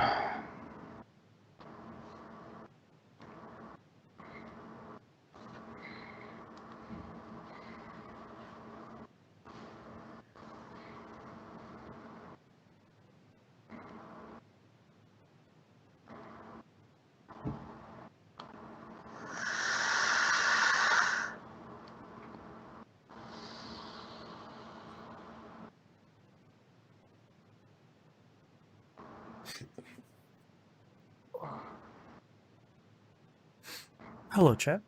Hello, Nim. Hey. Okay. Apparently, Moon stayed behind to keep the non-existent chat interested. Oh, Moon. Oh. And then The I YouTube just sat people will here. Appreciate it. I just sat here and stared at the screen. There you go. Gaze upon me. Oh, man. Okay, let's check last minute news stories. I don't really think there's going to be anything, 'cause it's pretty quiet. Let me move mic mute out of the way so I can actually see these. One Piece hits chapter 1000. Wow. That's when I feel like I keep losing track of, or like, oh yeah, One Piece is still going on. It's like, oh yeah, like how long has it been in print? Since 97. Speaking of that funny stuff, my parents got me a t-shirt for Christmas. They're currently living in Maine. Mm-hmm. And so they sent me this t-shirt because they're like, oh, you like anime. I've never watched Naruto before. It's a Naruto t-shirt that I'm holding up. And so my son's like, so are you going to start watching it? I'm like, I don't feel obligated. I don't have anything against it. Like, it's very good. Oh, There's just yeah, also show like me that. 675 Show me that again. episodes. that's the thing. I don't have... Such a It's weird just- shirt. That's grown up Naruto as well, so you'll It have is. to watch the original Naruto and then you get to Shippuden. But that's such the thing. a weird it's- shot of him. Like, I don't have time for a fucking 600 episode anime. wild. And then my parents, they Yeah. called us like the day of Christmas, and they're like, "Do you like your shirt?" I'm like, "Oh yeah, I love it." Yeah, I love that guy. Nacho cheese. Oh man. Okay. There does not seem to be a lot of news stories, which is not too much of a surprise. As it is the first week of January, and everyone's still on vacation. Yep. Okay. Are you guys ready to wrap this thing up? Yep. Nope. I think that was a nope. It was a no. Okay. Gotta make sure you keep your energy levels up. Yep. So, Boston, you listen to Friends at the Table podcast? I started a couple months ago. I finished Autumn and Hyron, so like their first season, and now I'm off to Counterweight. I just started Counterweight. None of that means anything to me because I literally just started listening to them today because I didn't have any other podcasts. Like I'm 81% through episode 1. Okay. So like at the very, very beginning, Autumn and Hyron? Yes. Okay. Autumn and Hyron, episode 1, we have not yet begun to be pompous. Perfect. That's where I started, and people warned me like, hey, the first 6 episodes, the audio quality is really bad. Yeah. Yes, it is very bad. And then like I figured it would get better because everyone who started back in 2014, no matter who, has shit quality, no matter 100%. what. So, and like episode 7, audio quality takes a huge jump, and then like after you finish that whole season, it takes another huge jump. Like it just keeps getting better and better. So Yeah, I enjoyed Autumn and High Run a lot. The thing I would recommend in the middle of it is like a 2-part Christmas special that's really long. I would recommend listening to that. A lot of people are like, you can just skip it. They cover it later. They don't really cover it later. I listen to everything. So, and the only reason why I picked it up is because Giant Bomb did their end of the year tabletop game. Yeah, with Austin. And someone had just mentioned, So, he had mentioned it at the end, and I'm out of D&D or tabletop game podcasts to listen to real plays. So I was like, why not? Yeah, and I the part of the reason why I started listening to that show is because they don't play Dungeons and Dragons. Like I'm super not interested in listening to that. They're playing all these weird, different tabletop RPG systems. I think that's super cool. Yeah. I will say though, if you ever want to listen to a D&D podcast, Sneak Attack, very, very good story. Oh, okay. So maybe I'll check that out next in like 2030 when I'm done with yeah all the they have like 100-something episodes. Like each season is like 20-something episodes. There's a lot. Each episode is like 2 or 3 hours. I think Sneak Attack had, what were they? They were at like 300 or something like that. Oh, jeez. But they broke it up into seasons. There's like 2 or 3 seasons. Yeah, that's a smart way of doing it. Yeah, they'll do a run and then they took like 2 or 3 months off and then they'd start back up again. Oh, nice. So, yeah. Okay, you guys ready? Yep. All right, starting in 3, 2, 1. Let's talk releases for the week of January 4th, 2021. Nothing. Let's move on to news stories. Usually, when we take our 2 weeks off here for the holiday break, literally nothing happens. Everyone's on vacation. The whole industry's largely shut down. Not 2020 though. Cyberpunk happened. So I'm going to blow through a lot of this just to touch on one really important, interesting point. Obviously, Cyberpunk came out.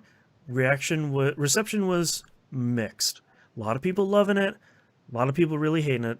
There's CD Projekt Red has been pumping out patches like crazy. Seems to be resolving a bunch of issues every time they patch. Things are sort of heading in the right direction. There is a groundswell of unhappy customers that pretty quickly after launch start pressuring CD Projekt Red about refunds, saying this game came out, it's largely non-functional, whether it's PC or consoles. We feel like you've misled us. We would like our money back. Okay. You're telling this the polite way. That's not how they actually talk. But now put that through the filter of how the internet speaks to anybody, and you probably get an idea of the actual language used. Non-TVGP appropriate language. So CD Projekt Red comes out and says, oh, yeah, we'll totally give you refunds. No problem. Talk to Microsoft and Sony about that. Microsoft and Sony were like, pardon? We were out of the office for a couple of days? Like, what do you... refunds for what? That went poorly. Both Microsoft and Sony were publicly pretty unhappy. Sony then takes the completely unprecedented approach by taking it off of the PSN store. If you're listening to this sometime in the future, Cyberpunk 2077 has been the best-selling game on every platform 6 months before its release. Like, it has been, that's how often it has been pre-ordered and pre-purchased. So, taking it off the store is, especially for a game of this profile, is a huge, massive thing for Sony to do. And which means there are no PS4 or PS5 versions because there's no discrete PS5 version out right now.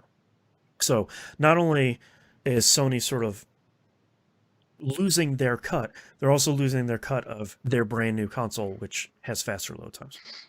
Yeah. So Microsoft and Sony start giving refunds. Best Buy also is allowing physical returns of opened copies, which is also fairly unprecedented.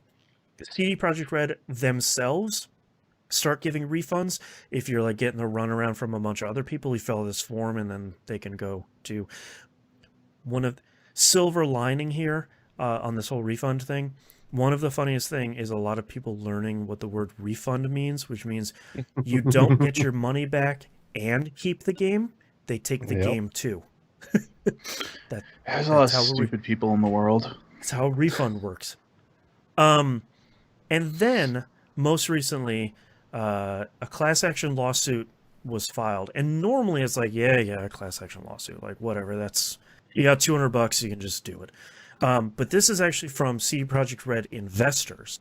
They're filing against CD Projekt Red, saying that they feel that CD Projekt Red has misled the public about the performance of the previous gen console versions of the game. So a lot of stuff happened for Cyberpunk while we were gone. And I'm sure that by the end of this year, when the Game of the Year edition comes out, it'll be fine. It'll have all the DLC. It'll just be like Witcher 3. It'll run fine. It'll be fine on PS4 Pro and Series X, or sorry, Xbox One X. It'll be great on PS5 and Series X. It'll run fine on PC. Everyone will have largely forgotten about it, and the CD Projekt Red will do this again on Witcher 4. It's the wheel keeps on turning. But I think the only reason this is noteworthy is because Sony, I don't believe it's available on the store still. It's still not.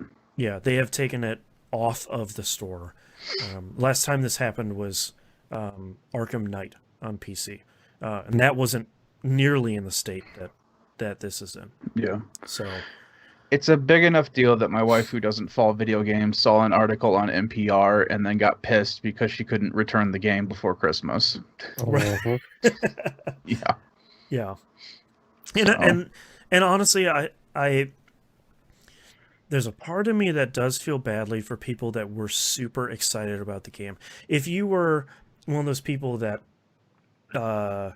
were sending death threats to Liana Rupert because she had a grand mal seizure over the game, you can go join the rest of your Gamergate brethren in hell.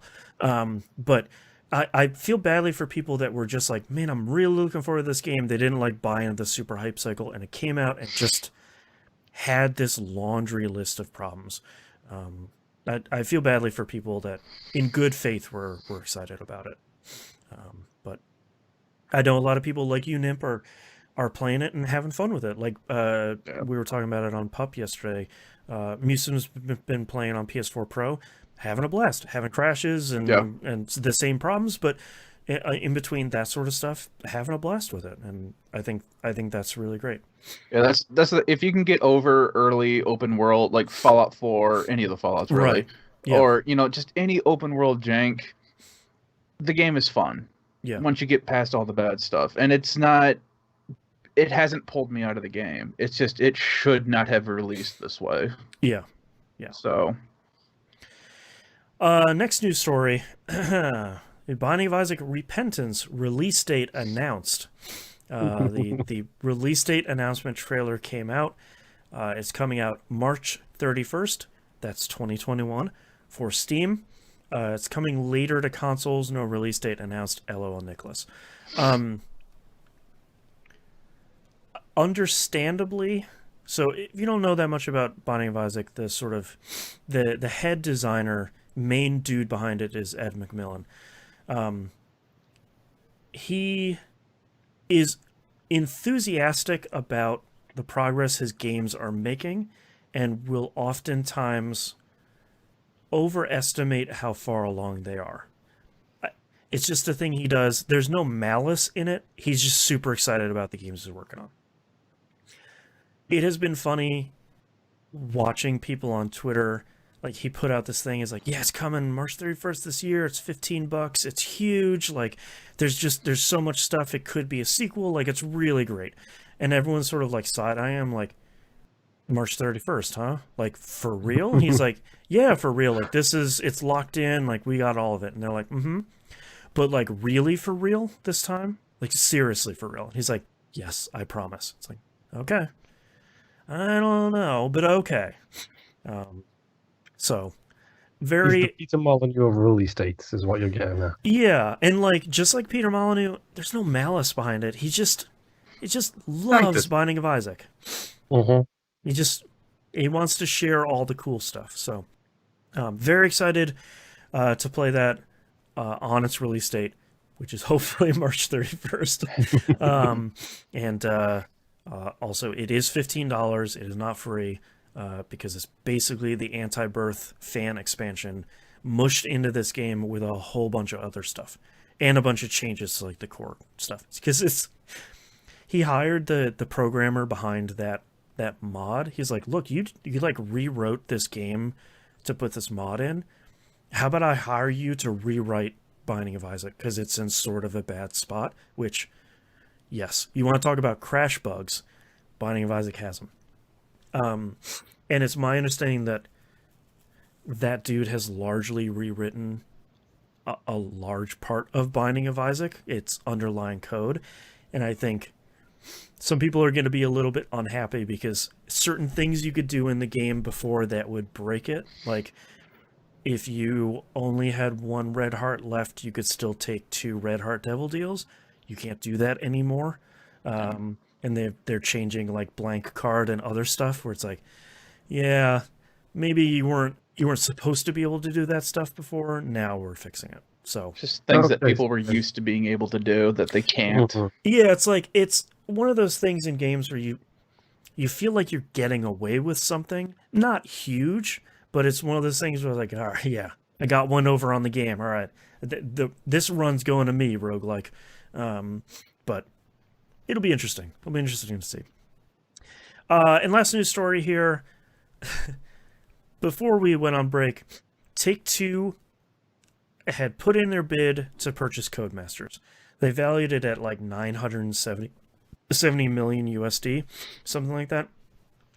EA caught wind of a studio being up for sale and said, hey, wait. That's our thing. Back off, buddy. 1.2 billion. So Codemasters is going to get purchased by EA, which is a great idea for just everyone involved because EA has done fabulously with racing teams and studios in the past. So what could go wrong? Yeah. Not like Take-Two would have been much better, but Take-Two probably would have just left them alone and just been like, yeah, man, you want to make another grid? Whatever. Here's a couple $100 million, whatever. Just make sure it sells. And I'm like, yeah, it will. Don't worry. It's just that it feels like EA has almost single-handedly killed a video game genre. Yes. Yes. Because they have. Let's talk about soccer games. Let's talk about football games. Let's talk about racing games. Let's talk about golf games. They single-handedly destroyed that genre too for a long time. Yep. Thankfully, they don't have the PGA Tour license anymore. That's over on... Well, I never remember what that team's name is. They were bought by Take-Two, so they would Take-Two now.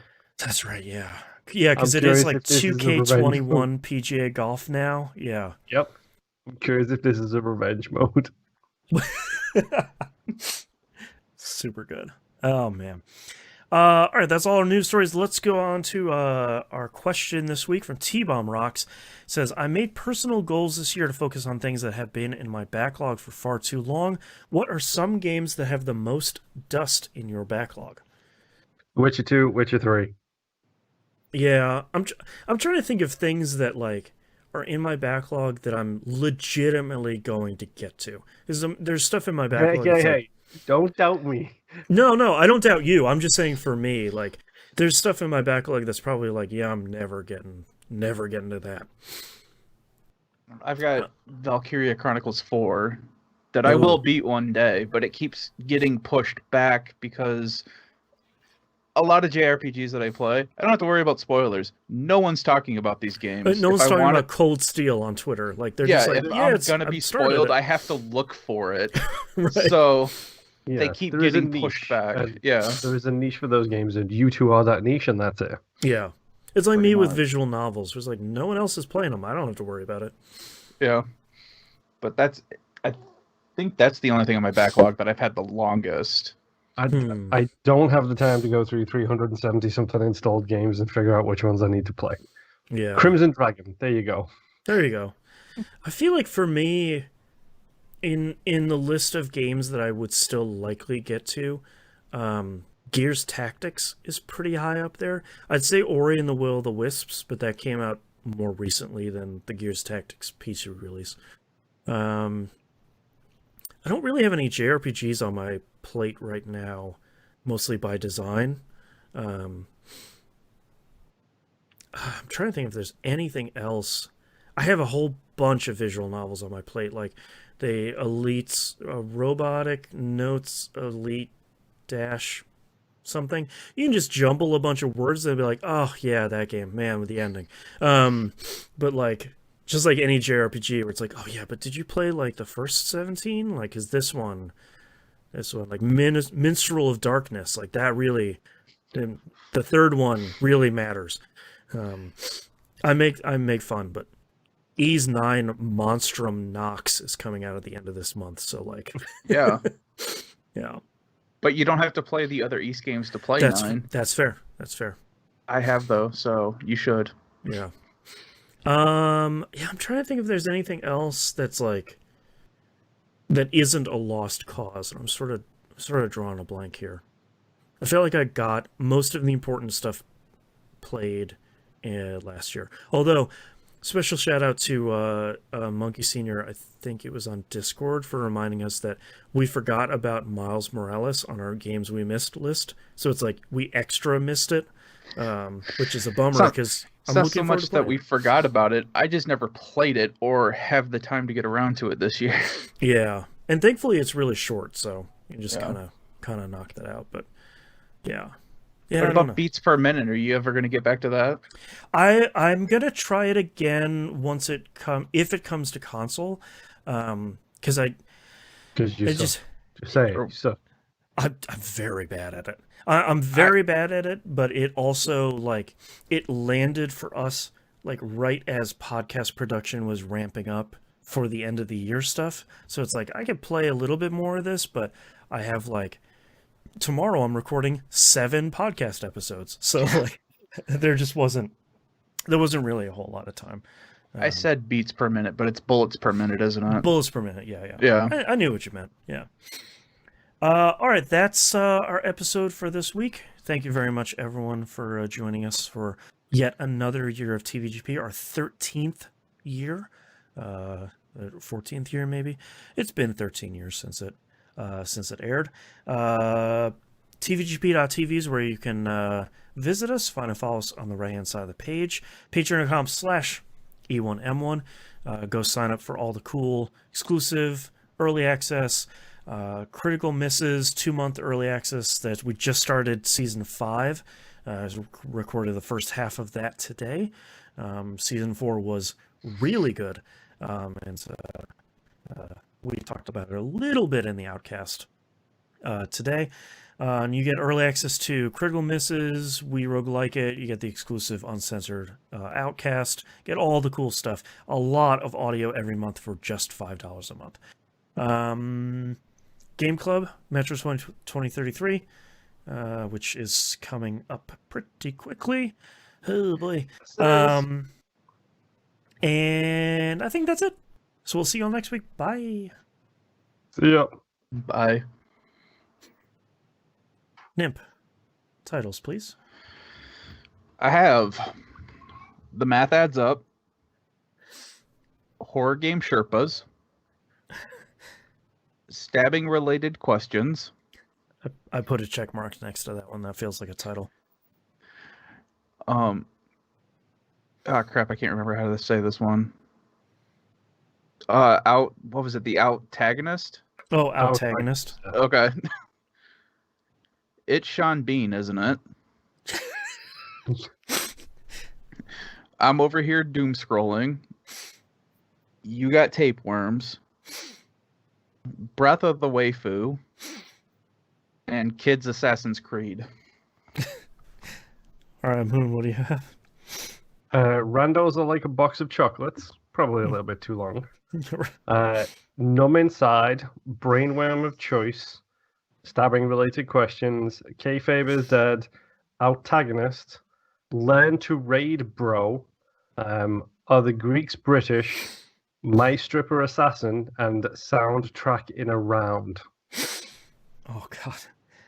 I Like Watching You Suffer, Stabbing Related Questions, Antagonist, and it's Sean Bean, isn't it? I feel like Stabbing Related Questions is the leader. That's the one that gets my vote. I think it's a very funny title. I like that an Antagonist, to be honest. I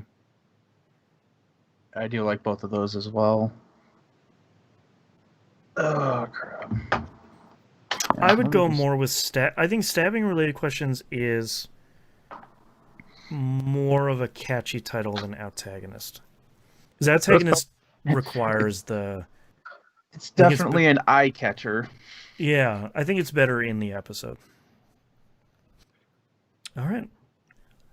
I've circled it. Let me know when you're ready. I'm ready. Okay. I like it. Starting in 3, 2, 1. This is That Video Game Podcast, episode 689 for January 4th, 2021. Stabbing related questions. Straight or serrated? Pointy end first. All right. Thank you very much, everyone, for hanging out with us live. There's nobody there. Thanks to Moon and Nim for hanging out with us live. It's too early in the year. And thank you, everyone, for listening and watching. See you next week. Bye. Bye.